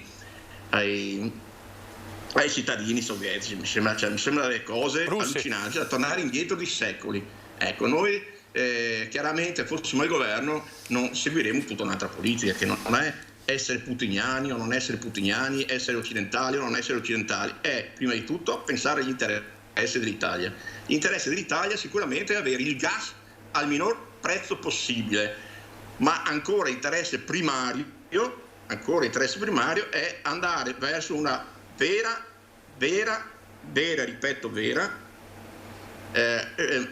autonomia riforma energetica per quanto riguarda l'energia, in sostanza, quindi andare verso le rinnovabili, eccetera eccetera. Allora Girotto, cosa dice lei? Dice Napi, insomma, siccome diciamocelo chiaramente, tutto questo nasce dalle speculazioni del mercato, deve tornare lo Stato a occuparsi di questo, e poi insomma tutto questo nasce dalle sanzioni contro la Russia. Girotto, lei cosa dice? Sì, sostanzialmente ha ragione perfettamente, c'è però una considerazione che noi non dimentichiamo facilmente. L'Italia in questo momento è sotto attacco dei mercati finanziari internazionali perché ha perso, ma non da adesso, sovranità sostanziale. Ricordo che questo Paese dal 2011 non ha sostanzialmente un governo eletto dal popolo, dalle dimissioni di Berlusconi a novembre 2011. Siamo andati avanti 10 anni con i cosiddetti governi tecnici. Ci rendiamo conto cosa significa per la democrazia questo? Significa che personaggi non eletti da nessuno sono stati presi dai vari gruppi economico-finanziari internazionali, Goldman Sachs e tutto il resto, per andare a definire i binari economici su cui si doveva sviluppare questo Paese. Il risultato finale è quello che siamo alla canna del gas letteralmente, ed è la dimostrazione evidente di un fallimento totale. Draghi è semplicemente la ciliegina, non sulla torta dico un'altra cosa ma non la dico in televisione, la ciliegina su un qualcosa di diverso, color Nutella. Quindi la questione fondamentale qual è adesso? Che il governo Draghi è ancora in carica, vorrei ricordarlo, e se non è il governo Draghi, il Parlamento può ancora essere in grado di legiferare immediatamente con un discostamento dal PNRR immediato, cioè dal debito che stiamo andando a caricare sulle spalle dei nostri figli e nipoti, per andare sostanzialmente a intercettare del denaro che deve andare nel calmieramento dei prezzi sulle bollette. Questo è una cosa che Draghi potrebbe fare ma che non farà ovviamente, tanto è vero che ha dato le dimissioni anticipatamente salutando tutti con la manina e dice adesso sono cavoli vostri.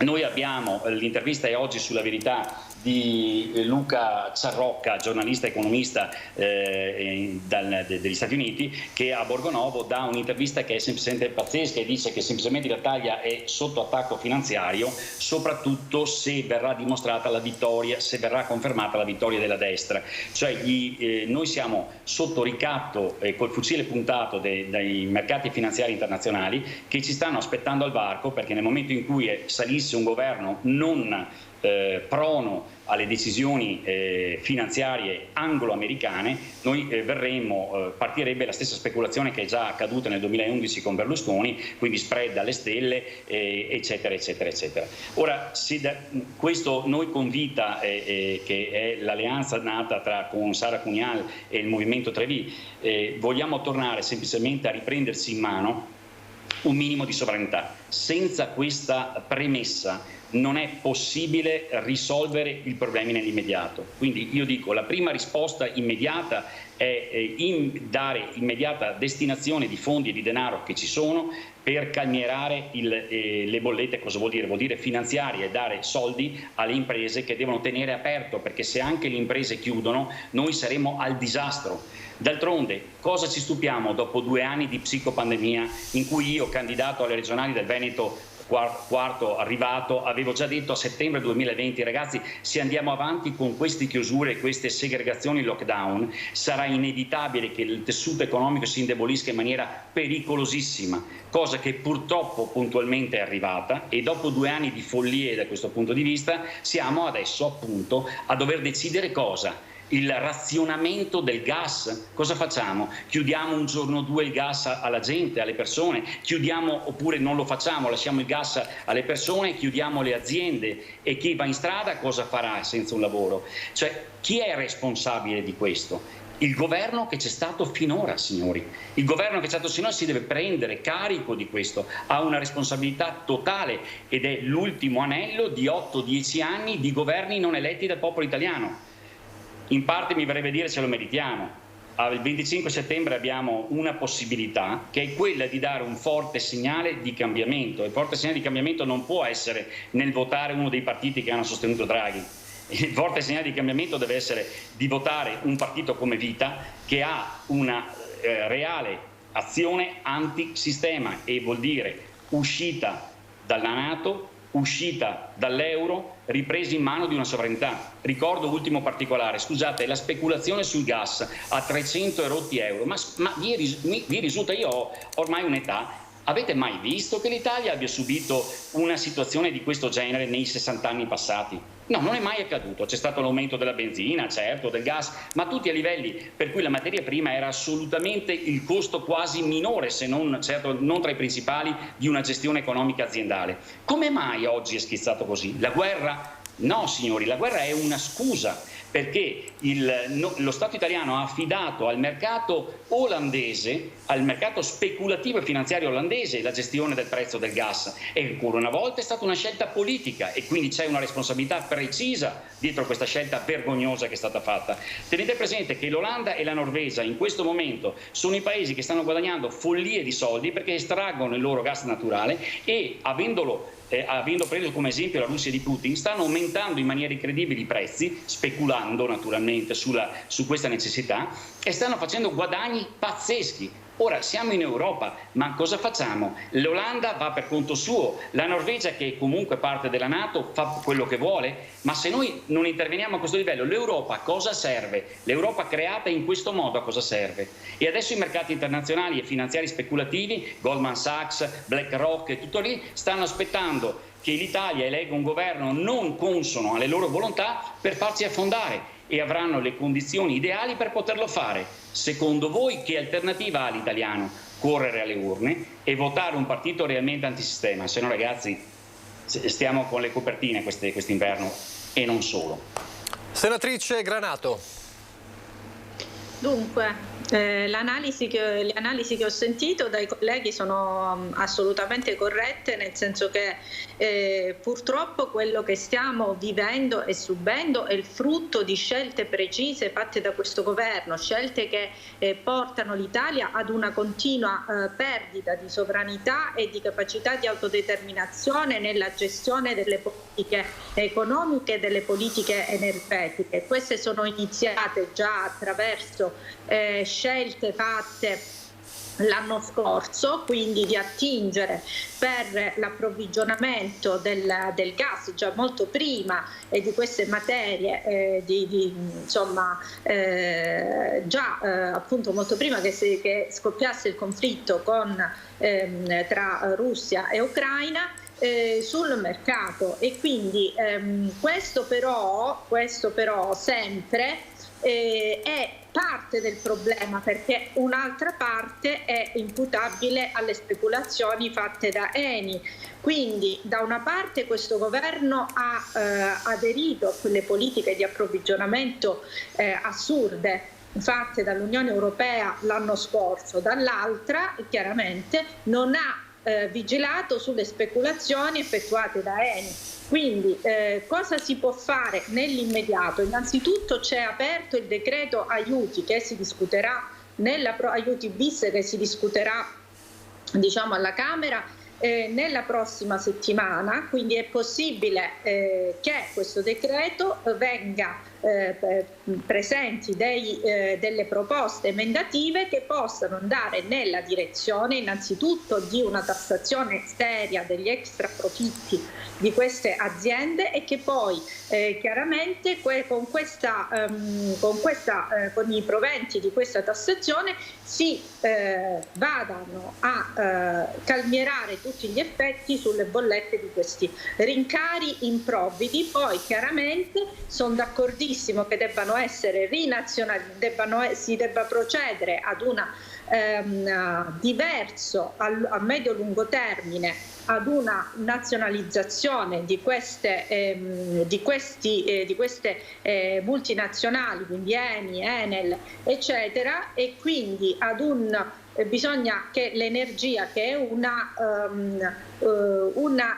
comparto strategico per il nostro Paese, ritorni saldamente nelle mani di un Paese che però deve essere un Paese sovrano, cioè un Paese che abbia pieno controllo delle decisioni che si assumono nell'interesse e si devono assumere esclusivamente nell'interesse quindi dei propri cittadini. E questo è quello che noi come Italia Sovrana e Popolare vogliamo, perché aumentare, quindi a produrre ulteriori scostamenti di bilancio non fa altro che portarci ancora di più ad avvilupparci nella spirale di un debito che crescendo chiaramente ci espone ancora di più alle intemperanze dei mercati e quindi alla dittatura dei mercati, che è quella rispetto alla quale Draghi ci ha esposto inermi. Quindi che i partiti di sistema tutti, io dico tutti, siano schierati a favore di Draghi e di questa agenda criminale che lui rappresenta, di cui lui è diciamo l'autorevole portavoce ed esecutore, ci fa capire che cosa significherà per i cittadini andare a votare, a dare conferma di rappresentanza a quelle forze politiche e quindi non dare fiducia a chi invece si contrappone ed è nato contrapponendosi a queste misure, come Italia Sovrana e Popolare, che appunto è una neoformazione costituita da 15 forze politiche anti-neoliberiste e quindi contrarie assolutamente a queste politiche di dittatura dei mercati sugli interessi quindi degli stati nazionali e in particolare dell'Italia, che propongono chiaramente la nostra formazione propone anch'essa quindi l'uscita dall'Unione Europea, sicuramente dai trattati che purtroppo ci vincolano ad assumere delle posizioni che vanno contro l'interesse nazionale. Siamo contro il conflitto, chiaramente il sostegno all'Ucraina nel conflitto contro la Russia, perché questa è stata un'altra follia portata avanti da questo governo che contrasta ovviamente con gli interessi nostri, con gli interessi dei nostri concittadini. Le sanzioni infatti sono state un comodo alibi per portare avanti queste speculazioni che appunto non hanno solo origini dalle sanzioni, ma hanno un'origine ben antecedente. Quindi Draghi è colpevole, responsabile, il primo responsabile di quello che stiamo subendo e non ce lo dobbiamo dimenticare. Per cui chiaramente tutti coloro che non intendono fare nulla per invertire questa tendenza e che pensano di poter mettere dei pannicelli caldi attraverso ulteriori scostamenti di bilancio che comportano quindi un ulteriore indebitamento, ulteriori obbligazioni dell'Italia che andranno a finire sul mercato e che quindi ci esporranno ancora di più a ulteriori colpi di coda e danni, quelli sono i nostri nemici, sono i nemici del popolo italiano. Allora, abbiamo parlato dell'immediato, insomma dell'emergenza, poi lo aveva accennato Nappi prima, bisogna capire cosa fare, ecco, a parte il concetto di maggiore intervento dello Stato ovviamente sulle questioni energetiche, ma anche la cosiddetta autonomia energetica. Cosa fare su questo? Perché ci sono tanti fronti aperti. Abbiamo sentito in apertura della nostra prima edizione, proprio all'inizio, Renzi ieri a Vicenza che dice, noi abbiamo sempre detto, i rigassificatori ci darebbero una maggiore autonomia, non saremmo costretti a dover chiedere la carità di farlo fatto alla Russia. Si parla del cosiddetto nucleare, di un ritorno al nucleare pulito. Se esiste o meno questo nucleare pulito non lo sappiamo, ma c'è anche questo tema ed è in alcune agende dei partiti, delle coalizioni, le rinnovabili. Insomma, riparto proprio dalla senatrice Granato. Sul lungo termine, al di là della statalizzazione, diciamo, dell'intervento maggiore dello Stato nelle decisioni sulle questioni energetiche, cosa fare per essere autonomi o in parte autonomi a livello di energia? Innanzitutto bisogna fare un piano nazionale, quindi partendo dal presupposto che l'energia elettrica, per esempio, non può essere trasportata attualmente, quindi fare una ricognizione dei fabbisogni territorio per territorio e quindi individuare le aree di maggiore fabbisogno e integrare con fonti energetiche rinnovabili, ricorrendo sempre a fonti energetiche rinnovabili, quelle aree che sono più carenti. Questa e poi riportando le mani dello Stato, quindi il monopolio dell'energia, quindi uscendo dalla competizione e quindi dal mercato libero dell'energia. Questo è un punto che va assolutamente affrontato, altrimenti noi continueremo ad avere un proliferare di impianti inutili in alcune aree e alcune aree invece carenti, mentre lavorando su una redistribuzione, che poi comunque le fonti rinnovabili sono diverse, sono tante, quindi ogni regione può chiaramente avvalersi di quella che è più disponibile nel proprio territorio ed è per questo che si può operare quindi in tal senso e poi chiaramente allo Stato anche ripristinare i rapporti con la Russia e quindi ripristinare anche quelli che sono i rapporti anche come dire, di scambio e di commerciali appunto relativi al mercato appunto del gas, perché questo voglio dire è stato una follia, è stato interrotto questo rapporto che comunque nell'immediato non può essere, in ogni caso non ci può portare quindi ad una sostituzione di questa che è una materia prima della quale non siamo fortemente quindi dotati, per cui dobbiamo essere liberi di allacciare rapporti commerciali e di scambio con dei partner strategici così come lo eravamo prima, dato che a noi la Russia obiettivamente non ha fatto nulla e nemmeno all'Ucraina l'ha fatto, diciamo, soltanto per tutelare alcune minoranze, così come noi all'interno del nostro paese tuteliamo le minoranze linguistiche, tuteliamo le minoranze culturali, abbiamo creato delle regioni a statuto speciale soltanto per questo e non dimentichiamo che genocidio è anche quello che si compie ai danni di minoranze linguistiche, così come quello che appunto stavano effettuando gli ucraini ai danni di quelle popolazioni per difendere le quali la Russia poi è intervenuta, diciamo, il 24 di febbraio scorso. Quindi non c'è nessuna ragione veramente, nessuna, né costituzionale né valoriale per conto del nostro Paese per aderire a questo conflitto o direttamente o indirettamente, quindi possiamo tranquillamente muoverci in questa direzione. Certamente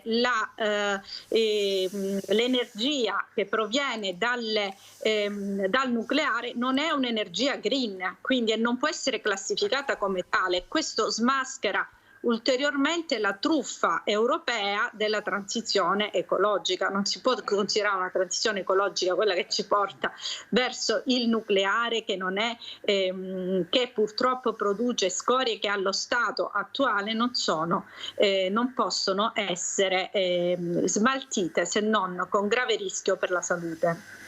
Nappi, rigassificatori, nucleare... Qui c'è un equivoco di fondo, credo io. Non tanto nella relatrice di prima, ma nel governo. C'è un paradigma di fondo, che è praticamente la questione dello stato delle cose, di come funziona l'economia, di come ormai in tutto l'Occidente, no, in particolar modo anche tra Europa e America, no, si ha ragione da una parte, si ha torto se si ragiona in modo diverso. Cioè noi di Unione Popolare siamo per cambiare alla radice il sistema. Cambiare il sistema economico significa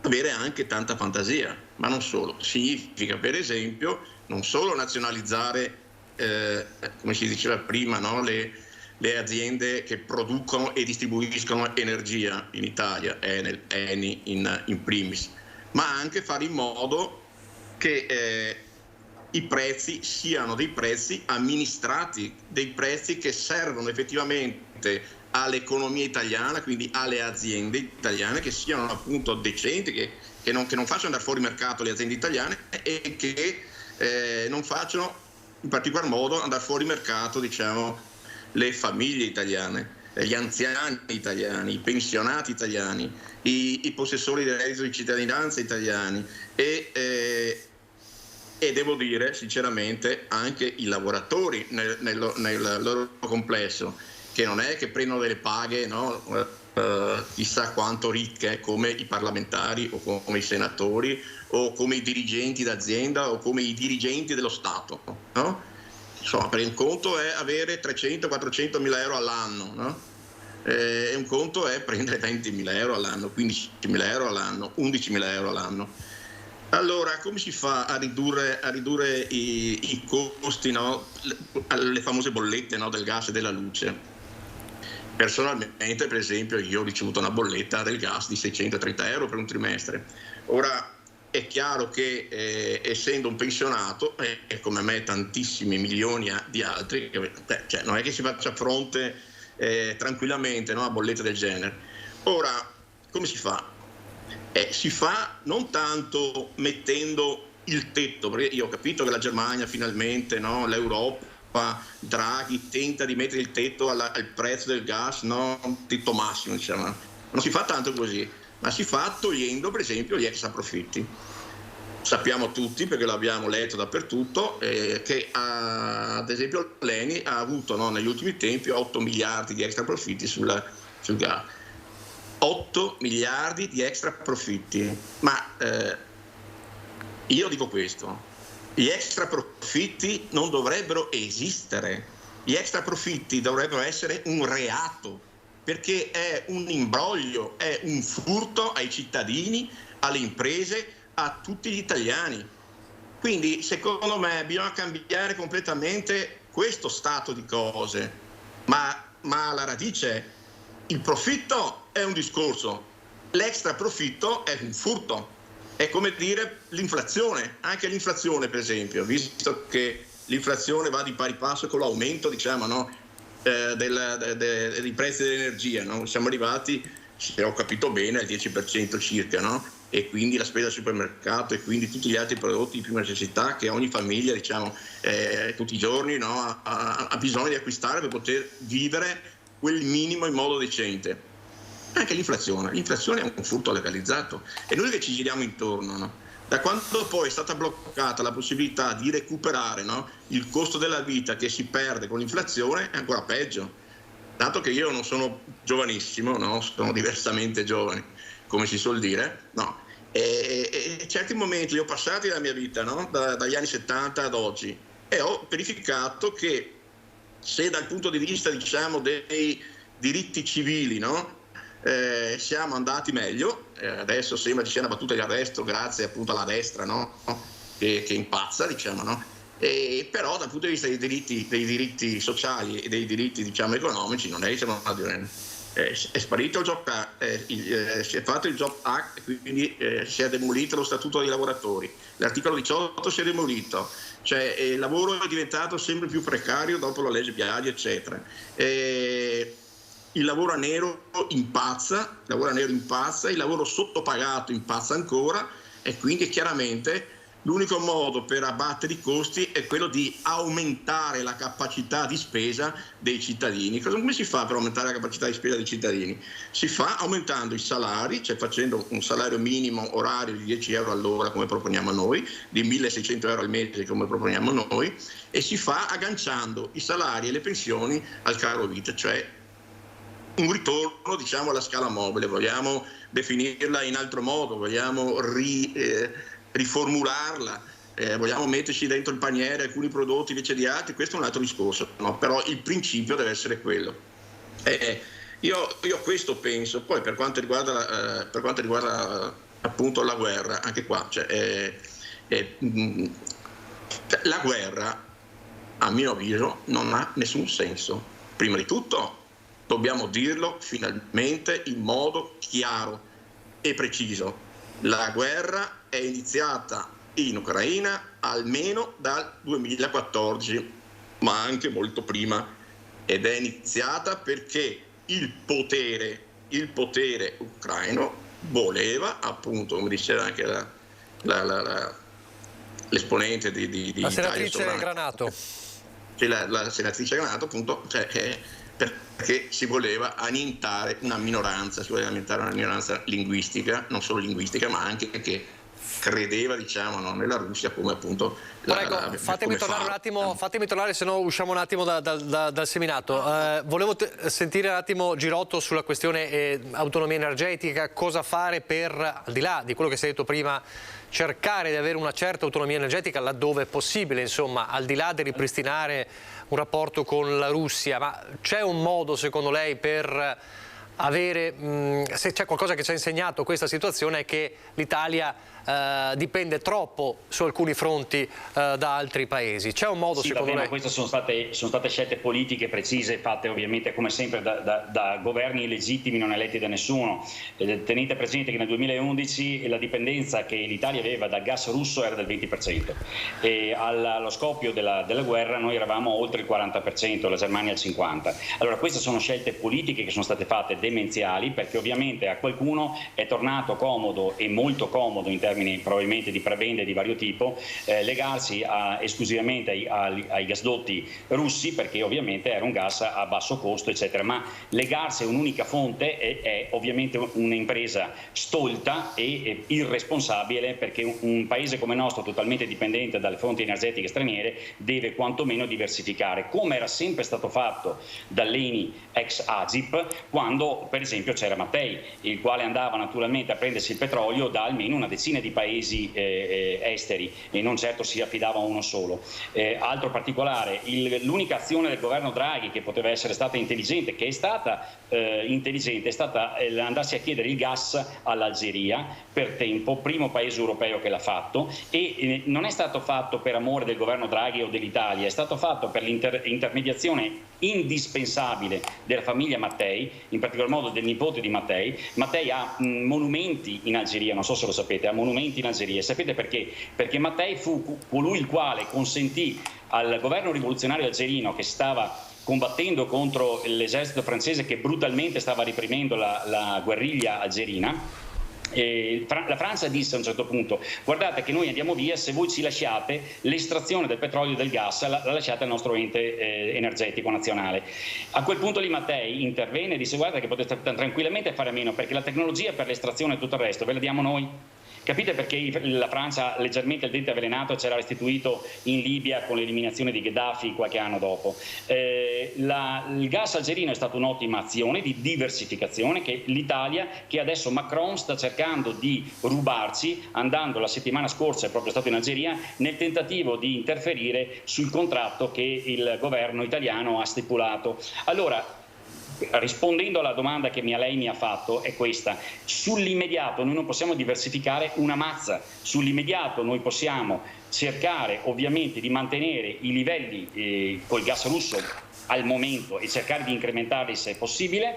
legandosi al gas algerino, certo aiutando le fonti energetiche ovviamente non convenzionali, che però raccontiamo del balle alla gente se pensiamo che queste possano sostituire o aiutarci per esempio il prossimo inverno. È impensabile. Allora nell'immediato, siccome noi fra un mese e mezzo al massimo abbiamo riscaldamenti accesi e andremo a concorrere con l'esigenza delle nostre industrie, se noi non aiutiamo immediatamente, e l'ho già detto, con la diminuzione delle bollette del gas, ma la decisione deve essere immediata, lo deve fare il governo del missionario Draghi e il Parlamento subito questa azione. Seconda, l'incentivazione e l'attivazione immediata dei contratti alternativi con l'Algeria del gas e possibilmente cambiare l'atteggiamento verso la Russia. Noi abbiamo avuto un Gigino che è andato a dire al nostro ministro degli esteri, che è andato a paragonare Putin a un animale. Ma voi vi rendete conto? Cioè, questo non è solo incapacità e insensatezza, qui c'è una strategia. L'Italia era stata il paese che con la Russia da sempre, da 70 anni a questa parte, aveva avuto il migliore import-export da ancora, ve la ricordate, la Togliatti Grad di Fiat memoria, di Agnelli memoria, quando noi mettemmo la prima catena di automobili nell'ex Unione Sovietica. Bene, da allora in poi noi abbiamo avuto un rapporto commerciale eccezionale e con noi la Germania. Guarda caso, i due paesi più colpiti da questa crisi è stata esattamente l'Italia e la Germania, e dal punto di vista ovviamente per noi è una tragedia il fatto di avere aderito pedissequamente agli interessi imperiali anglo-americani. Questa è la realtà. Noi ovviamente paese senza autonomia ci siamo inginocchiati carponi perché una classe dirigente non eletta dagli italiani, perché Draghi da dove viene fuori, signori? Draghi è uomo Goldman Sachs, Draghi è uomo dei gruppi finanziari massonici anglo-americani, ma lo vogliamo capire o no? Di cosa stiamo parlando? L'uomo che ha distrutto la Grecia, di cosa ci aspettiamo? Che salvi l'Italia? Ma stiamo scherzando? Senta, cosa? È chiaro che la posizione, che la posizione di questo governo è quella di portarci alla canna del gas, è del tutto evidente. Allora noi come Vita proponiamo questo, ho detto, l'incentivazione immediata di contratti e possibilmente l'aumento, riprendendomi un'autonomia politica, anche l'aumento delle forniture dalla Russia, che non è impossibile, perché siamo stati noi a creare il casino con le sanzioni, e quindi riprendere un'autonomia immediata nel momento in cui noi andassimo al governo, immediata. E riprendere gli accordi con l'Europa. L'ultima cosa fondamentale, guardate che se i cittadini italiani non riprendono in mano i propri diritti costituzionali che negli ultimi 2 anni sono stati calpestati, diritto al movimento, diritto all'espressione, diritto alla libertà di scelta terapeutica, ma guardate che noi stiamo abituando gradatamente gli italiani a una reale dittatura nei fatti, e questo non è accettabile.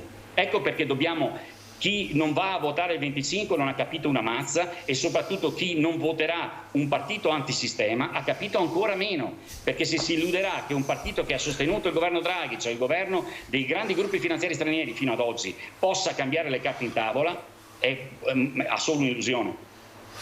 Sul nucleare cosa pensate? Sul nucleare siamo d'accordo con la decisione del popolo italiano. Il popolo italiano si è già espresso esattamente come con l'acqua. Capite che quando il popolo italiano si esprime non ci sono mazze. Noi abbiamo detto no al nucleare e abbiamo fatto benissimo, lo dimostra la Francia oggi. La Francia oggi ha bisogno ancora di più, dal 15% è passata al 30% di necessità di gas, e ha 49 o 52 centrali atomiche, tra l'altro in molte vecchie che devono essere sostituite con inquinamenti possibili molto pericolosi. Non è il nucleare che ci salverà. Il popolo italiano in ogni caso ha detto no al nucleare perché ha un istinto di salvaguardia profondo che ha detto non è quella la strada, e infatti non lo è. La strada, scusate, ma chi l'ha detto? Capite, noi viviamo, e i media in questo senso hanno una responsabilità gravissima, di avallare la stupidità secondo la quale la CO2, l'aumento della CO2 è determinato dall'inquinamento umano. Non è vero, l'ha dimostrato Rubbia, premio Nobel, l'ha detto, guardate che è una cazzata, sono cicli normali di aumento di temperatura come di diminuzione della temperatura del globo terrestre, ci sono sempre stati. Con questo non vuol dire che noi dobbiamo sprecare e buttare via ogni risorsa, ma rinunciare improvvisamente in 10 anni per esempio al combustibile fossile è un'idiozia. In cambio di cosa? Dell'elettricità, delle batterie elettriche, come sono in qualche modo riutilizzabili e riconvertibili poi dopo l'utilizzo. Ma ci rendiamo conto che in realtà il debito nei confronti ambientali è molto maggiore con l'elettrico che non con il combustibile fossile. Questo non ci toglie dal fatto che noi dobbiamo andare in cerca di energie naturalmente rinnovabili ma queste ad oggi non potranno mai nel breve sostituire la necessità energetica di uno Stato come il nostro, una struttura industriale avanzata. Non facciamo illusioni assurde, e sul nucleare non si torna indietro. Il popolo italiano l'ha detto esattamente come con l'acqua privata non ci deve essere, l'acqua deve essere pubblica, così come il nucleare. Allora, facciamo una breve pausa pubblicitaria, poi torniamo sempre su questi temi, ma poi parleremo anche di altro. C'è una scuola che sta per iniziare con diverse problematiche anche legate al rincaro. Torneremo a parlare di lavoro, l'ha un po' accennato Nappi prima, ma insomma c'è un reddito di cittadinanza da cambiare, da cancellare, da modificare, da mantenere, insomma tante altre cose da dire dopo la pubblicità.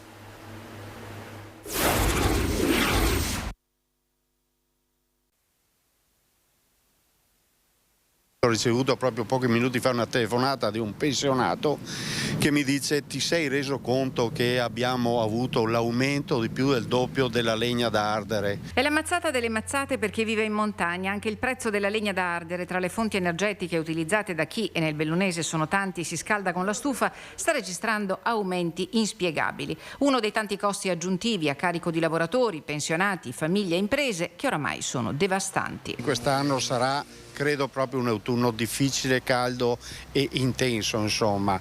L'elemento poi elezioni di mezzo, che non era naturale averle in questo periodo dell'anno, complica maggiormente di più la vita. I temi sul tappeto indicati dal sindacato prima della pausa estiva, sottovalutati dalla politica, sono molti, a partire dai salari. Noi abbiamo oggi pezzi di popolazione attiva, cioè di gente che comunemente si alza la mattina per andare a lavorare, che ha effettivamente dei salari veramente molto bassi. Quella è la vera bomba sociale, insomma, quella che si sta rischiando di tramutare verso una forma di povertà generalizzata, e a cui ovviamente l'aumento dei prezzi, l'aumento dei costi non si riesce a farne fronte. Il dato oggettivo è che in Italia i salari hanno perso potere d'acquisto nella misura del 2-3%, nel resto d'Europa invece sono cresciuti. Salari non adeguati anche per la difficoltà di avere contratti consoni alla vita reale. Il tema della campagna elettorale della flat tax per la CGIL non risolverà il problema. Meglio, secondo il segretario De Carli, agire sulle enormi ricchezze che si sono sovrapprodotte negli ultimi anni e che non vengono ridistribuite. Noi come CGIL proponiamo comunque la tassazione in maniera forte veramente di questi extra profitti, per poterli distribuire veramente alla popolazione che non regge il colpo di questa difficoltà strutturale. Questo un po' per chiudere la CGIL, insomma, la questione del rincaro, soprattutto, lo abbiamo sottolineato anche spesso, insomma, è un problema che riguarda già e riguarderà soprattutto la montagna, territori dove ovviamente il riscaldamento viene utilizzato in un certo modo rispetto alla pianura. Però mi aggancio al fatto, alla presenza della CGIL, all'intervista con l'esponente della CGIL in questo servizio di Tiziana Bolognani da Belluno, per tornare a parlare un po' di un'altra questione, quella del lavoro. Un po' l'emergenza gas ha accantonato, l'emergenza rincaro bollette ha un po' accantonato quello che era un grande tema di cui si è discusso molto questa estate. Entra un po' nel discorso perché, come diceva Nappi prima, chiusura delle aziende, un po' tutti voi esponenti, insomma voi candidati, la chiusura delle aziende giocoforza impatterà sul lavoro. Si è parlato molto di reddito di cittadinanza, è un tema che ritorna nella campagna elettorale, tutti contro il reddito di cittadinanza un po' in questo periodo, tranne il Movimento 5 Stelle ovviamente. Si è parlato dei giovani che non volevano lavorare, si è parlato invece di aziende o datori di lavoro che pagavano troppo poco. Dove sta la verità? Come si torna a mettere in moto il lavoro e reddito di cittadinanza? Cancellarlo, modificarlo, mantenerlo? Ripartiamo dopo da Girotto.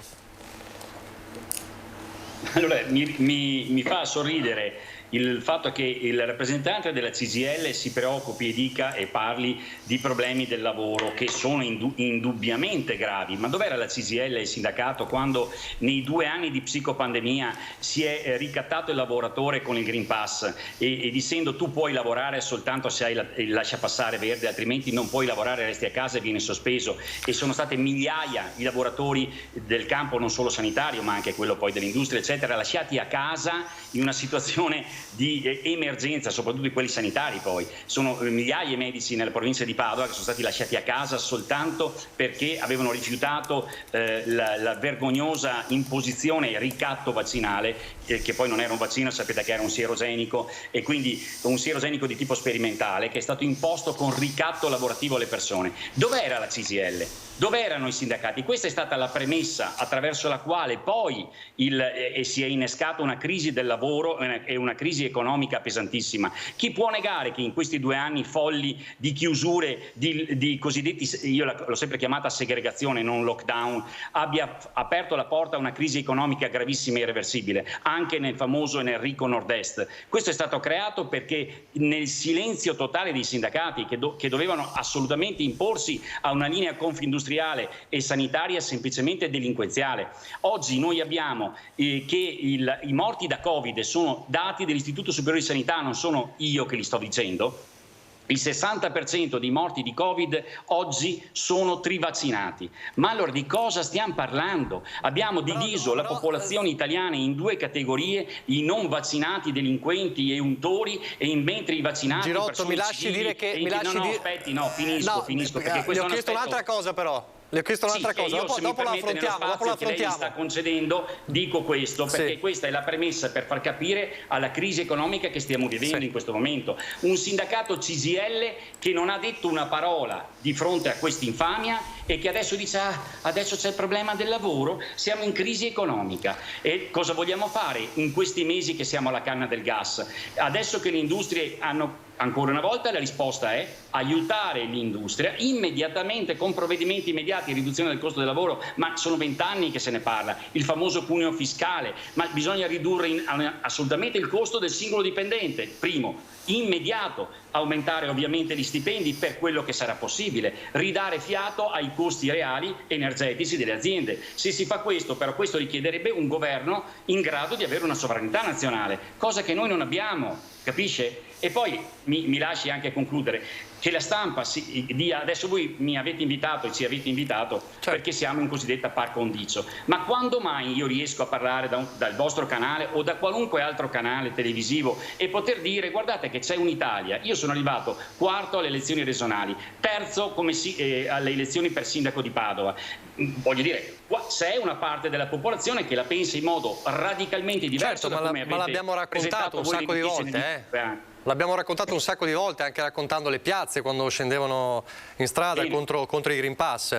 Avete fatto bene. Le volevo chiedere una cosa, allora, il reddito di cittadinanza secondo lei è stato male strutturato, l'idea di partenza era buona?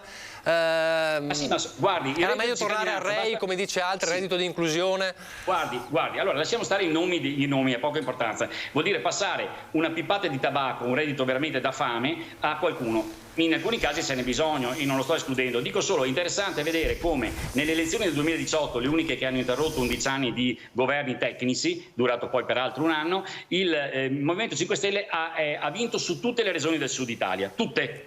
Interessante, no? Cioè, vuol dire che questa linea è una linea che ha avallato e ha accettato sostanzialmente un reddito di mantenimento, cioè la cosiddetta carità che si dà a una persona. Questo naturalmente in certe fasce di popolazione può avere un aiuto, ma non deve essere una legge nazionale, deve essere un qualcosa che viene attuato tramite l'azione e il controllo degli enti locali e quindi dei comuni e quant'altro. Non è un diritto generalizzato. Deve essere una cosa che va controllata e di fatto il controllo non c'è stato. Quanti sono stati gli abusi? Quante persone hanno ricevuto il reddito non avendone diritto, soprattutto nell'Italia del Mezzogiorno? Perché ovviamente controlli non ce ne sono stati. Allora, mentre il principio di sostegno economico di strati della popolazione in necessità è un principio corretto, l'attuazione di questo principio andava assolutamente seguita con precisione, onestà e correttezza e trasparenza, cosa che non è stata fatta. Quindi il risultato è una spesa di miliardi di euro che vengono dati a pioggia senza distinzioni. Risultato, ci saranno alcuni che lo percepiscono per diritto e altri che assolutamente ne abusano e nessuno è in grado di fare una distinzione. È corretto questo? No, non lo è. E allora si torna a una gestione locale, si dà ai comuni la responsabilità diretta della erogazione di un sussidio che non è di 100 euro al mese. Il Comune deve avere accesso alla possibilità di dare un reddito decente, ma lo fai sull'azione di una decisione comunale, non di una decisione che parte da Roma o dagli uffici di collocamento. Nappi. Io non sono d'accordo con Girotto per quanto riguarda questa ultima specifica per quanto riguarda il reddito di cittadinanza.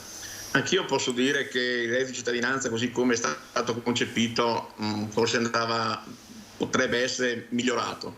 E però, a mio avviso, il reddito di cittadinanza è stata forse l'unica, insieme a qualcos'altro, no? Per quanto riguarda il rinnovo delle abitazioni, no? Per l'energia, eccetera, un inizio, diciamo, no? di sinistra all'interno, ed era il Conte 2, no? Se non vado errato, quando si è concretizzato, no? Prima è stato il Conte 1, poi si è concretizzato pienamente il Conte 2.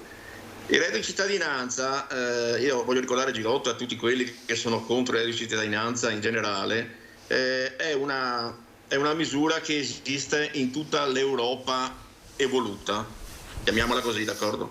Per esempio in Germania, in Austria, in Svezia. Sono contro il reddito di cittadinanza? O dico solo che non sono contro il reddito di cittadinanza, sono contro la gestione fatta in questa maniera. Tutto qua. Scusa, io ho capito benissimo. Okay. Che lei, per esempio, dice che magari se fosse gestito dai comuni sarebbe meglio, eccetera, eccetera. Io invece sono perché il reddito di cittadinanza, chiamiamolo come vogliamo, io per esempio non lo chiamo reddito di cittadinanza, io lo chiamo minimo vitale, no? Un minimo vitale che serve appunto a chi non ha un lavoro e a chi non potrà mai avere un lavoro perché è portatore magari di grosse situazioni di handicap, eccetera, eccetera, ma non solo di handicap corporale, ma anche psicologico, psichico, eccetera. Io dico che questa è una misura che c'è in tutti gli stati d'Europa. Insomma, basterebbe anche un attimino informarsi, ma non informarsi così per caso, informarsi andando a verificare, per esempio in Germania o in Austria o in altri, ogni stati che ho citato prima, compresa la Francia e la Spagna. Cioè, il reddito di cittadinanza è una misura che secondo me è una misura di civiltà. Dopodiché, chiaro che ci vuole il controllo, chiaro che non può essere subordinato, no, al non fare nulla, no, a parte quei casi che dicevo prima, no, non fare nulla per tutta la vita, no, perché altrimenti vorrebbe dire essere assistito, che è un'altra cosa. L'assistenza è un'altra cosa. Detto questo, per tornare anche a un altro ragionamento, io capisco questa acrimonia nei confronti della CGIL, figurarsi, a parte il fatto che io sono iscritto alla CGIL, ma non è per cui non sto qua a prendere le difese della CGIL in sé, perché si figuri, io sono molto molto molto critico nei confronti del sindacato cui appartengo. Non è neanche del tutto vero, semplicemente ci tengo a dire questo, che la posizione, diciamo, della CGIL nei riguardi del Green Pass era appunto licenziamo tutti se non hanno il Green Pass, anzi, era esattamente il contrario. Era più avanzata rispetto alla base, no? Che tanti della base facevano questo ragionamento, però mi risulta, e ripeto, non tanto per difendere, diciamo, Landini, che lo stesso Landini diceva che il fatto di non poter di proibire l'accesso, diciamo, no, ai posti di lavoro a chi non aveva il Green Pass era molto molto molto grave, no? Chiaro che c'è stato un ragionamento per quanto riguarda i lavoratori della sanità, sì, perché nell'ambito della sanità c'è stato tutto un altro ragionamento, e questo è vero, e do atto a Girotto di questa cosa. Ma detto questo, lasciando perdere un attimo la pandemia, no? E tornando ai problemi del lavoro, effettivamente non è che il lavoro si perde solo perché ci sono i costi delle bollette che sono aumentati e sono andati alle stelle. Si perde perché c'è una trasformazione volta per volta della società, no? Perché ci sono nuove produzioni, perché ci sono aree completamente abbandonate. Io, per esempio, ho lavorato a Porto Marghera, ora abito, diciamo, ai confini, diciamo, tra la Marca Trevigiana e la provincia di Venezia, al Quarto d'Altino, e e so che appunto a Porto Marghera c'è un deserto, no? Ci sono ancora solo alcune aziende che occupano circa 9.000 dipendenti complessivamente, no? Ma se pensiamo che negli anni 70 erano arrivati a 42.000 addirittura, comprese le imprese, eccetera, no? Capiamo bene, insomma, che si è concluso un ciclo, no? Se ne potrebbe aprire un altro. Ecco, però da questo punto di vista io credo che la politica debba anche avere posto per posto molta fantasia, lo accennavo prima. Cioè non è che si può pensare a un modello economico che è sempre quello da 100 anni a questa parte, no? Tra l'altro, anche per fare un brevissimo riferimento all'energia, no? E a quelle rinnovabili, no? Ma per secoli, diciamo, no? Sulla Terra l'energia era quella naturale, era il sole, era l'acqua, era il vento, per secoli. Poi l'uomo si è messo a fare un'energia diversa perché appunto ha avuto bisogni diversi, e quindi chiaramente per la comunicazione, per la mobilità, per la stessa fattualità, diciamo, di prodotti, no, di largo consumo, no? Si è dovuto cambiare energie, si è andato nel fossile, eccetera, eccetera. Quindi io sono comunque contro il fossile, contro contro il nucleare, perché come diceva prima anche il G8, insomma, cioè la popolazione italiana si è espressa con un referendum impreciso, no? È inutile ritornarci sempre sopra, e quindi è no al nucleare. Non esiste tra l'altro un nucleare pulito, visto che si accennava prima a questa cosa qua, perché comunque c'è sempre il problema delle scorie, scusate, c'è sempre il problema delle scorie, di dove mettere, di dove depositarle, e il territorio italiano, per esempio, no, in molti casi è un territorio fragile, no, soggetto a terremoti, soggetto ai vulcani, soggetto, diciamo, a inondazioni, quindi insomma c'è sempre un pericolo, diciamo, di tipo... Insomma, è troppo rischioso, insomma, dice lei, il nucleare. Torniamo però sul lavoro. Senatrice Granato, la vedo in movimento, vediamo se si stabilizza. È in movimento, è il suo ufficio questo, immagino. Facciamo un po' di gossip. Eccolo qua. Purtroppo mi trovo in Senato, mi trovo con il caricabatterie. Eccolo qua. Vabbè. Devo chiederlo in prestito alla Commissione. Io infatti ringrazio. È un momento di verità, in diretta. Ecco. Purtroppo è stata un'emergenza. Allora, volevo chiederle sul reddito di cittadinanza, anche se è in movimento va bene lo stesso, insomma, basta che non salti il collegamento. Di cittadinanza io chiaramente ho votato a favore quando ero col Movimento 5 Stelle e di fatto mi trovo anche ancora su questa posizione, nel senso che comunque il reddito di cittadinanza è uno strumento che oggi con le politiche che sono state portate avanti, appunto ultraliberiste, per anni, che hanno favorito la situazione del mondo del lavoro e quant'altro, non poteva non assumersi un provvedimento di questo genere, era anzi doveroso. Quello che chiaramente è mancato è stata la collaborazione degli enti locali nelle politiche attive del lavoro, è stato questo, quindi sono contraria in realtà a una gestione localistica di questo provvedimento, che però può essere chiaramente e deve essere coordinato con degli interventi che a livello di enti locali devono essere fatti per forza. Cioè, grazie al reddito di cittadinanza si può utilizzare quei beneficiari possono essere utilizzati per poter diciamo anche intervenire su dei settori che attualmente vengono di lavoro che attualmente viene esternalizzato e che quindi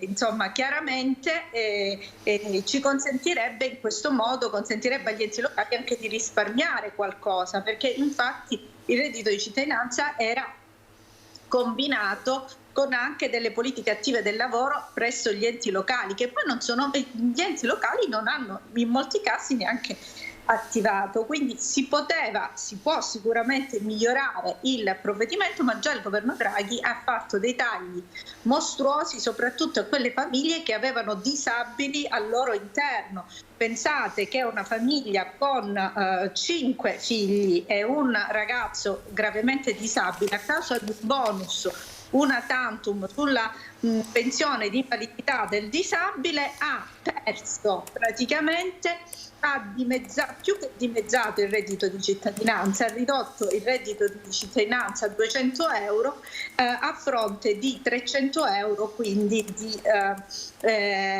di aumento della pensione, diciamo, di invalidità, quindi di fatto lo Stato ci ha guadagnato 300 euro di bonus, insomma, sostanzialmente, quindi 300 euro di scarto, per cui realmente quello che si è fatto non è stato né diciamo perfetto, e sicuramente ci sono tanti interventi che vanno fatti, e poi bisogna considerare soprattutto che il collegamento con le politiche attive va anche nell'interesse dei beneficiari del reddito, che si devono formare per poter quindi lavorare, ma anche per poter assumere gli altri impieghi, ma anche e soprattutto perché diciamo, il lavoro è dignità, è libertà. Cioè non possiamo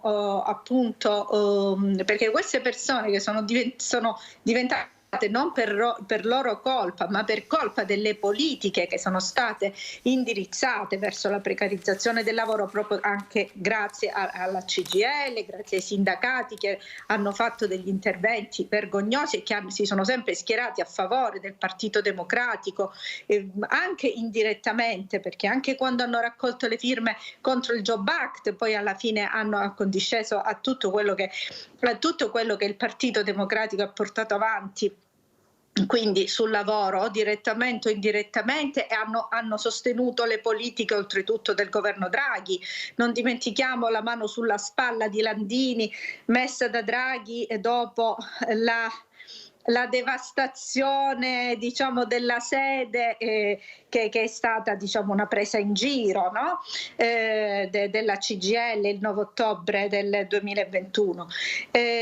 Noi abbiamo un consociativismo appunto da parte delle parti sindacali con le politiche neoliberiste, iperliberiste portate avanti dai governi soprattutto di centrosinistra in questo caso, fino ad oggi. Quindi cosa dobbiamo fare? Quindi innanzitutto bisogna trovare il modo di tassare i veri responsabili della precarizzazione del lavoro, della riduzione del livello infimo dei salari, che sono le multinazionali. Se noi continuiamo a regalare fette di economia reale alle multinazionali, è chiaro che andiamo contro tutto quello che andrebbe fatto per incentivare le politiche del lavoro. Cioè questi rincari delle bollette, no? Che porteranno al default il nostro paese se continueranno, se queste politiche verranno portate avanti. Lockdown che si aggiungono poi ai lockdown strategici che ci sono fatti, che non sono serviti a risolvere il problema sanitario, ma che erano obiettivamente stati pianificati sempre per portare a far diventare delle fette di economia reale del paese dei rami secchi da tagliare.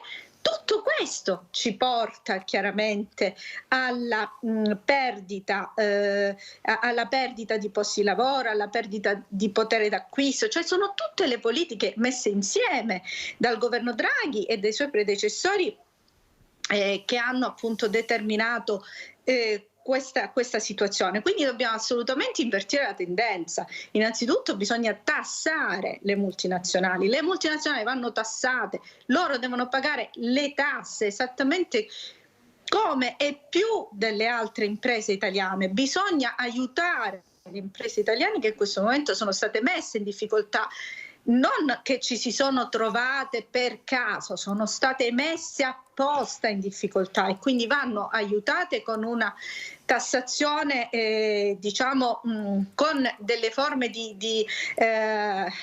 di sicuramente agevolazione o nei pagamenti o forme di condono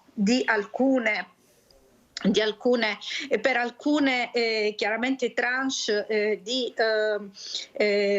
aliquote appunto che non sono state o di impegni che non si sono potuti rispettare per motivazioni oggettive legate proprio alle pessime politiche che si sono fatte nell'arco di questi 2 anni e mezzo, perché adesso chiaramente si arriva alla resa dei conti, quando nel momento in cui c'è questo rincaro folle dovuto a una speculazione consentita dallo Stato e dal governo sui costi dell'energia, quindi sui costi di produzione. La nostra è una economia che si basa prevalentemente sulla trasformazione di materie prime, quindi traete voi le conseguenze. È chiaro che tutti questi progetti sono tutti collegati e si deve attuare una politica che porta a invertire questa tendenza. Vanno colpite le multinazionali, vanno favorite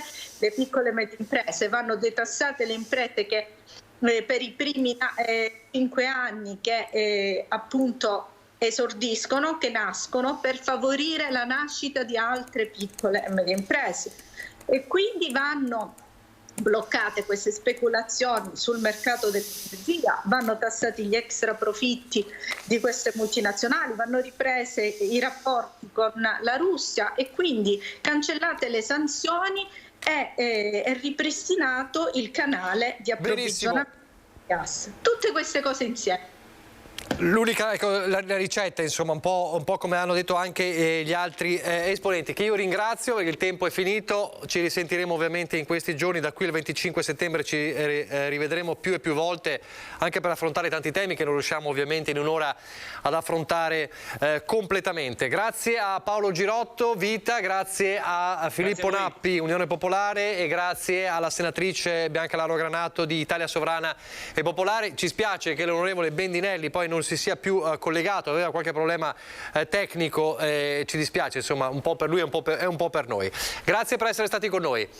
C'è solo il tempo, prima di salutarvi, di ricordarvi il nostro sondaggio che abbiamo lanciato nei nostri telegiornali in questa prima edizione, che tornerà anche nei nostri telegiornali e continuerà a Ring fino all'esito finale di Ring questa sera dalle 21:15. Quindi torniamo al nucleare, 0422 162 6691 oppure no, 0422 162 6690. Gli ospiti di Ring questa sera dalle 21:15 con Ferdinando Avarino sono Francesca Bressanin del Partito Democratico, l'onorevole Sara Moretto di Azione Italia Viva, insomma il terzo polo, l'onorevole Alberto Stefani della Lega, Gilberto Trombetta Italia Sovrana e Popolare e Luca Teodori di Vita, questa sera dalle 21:15. Grazie per averci seguito, arrivederci.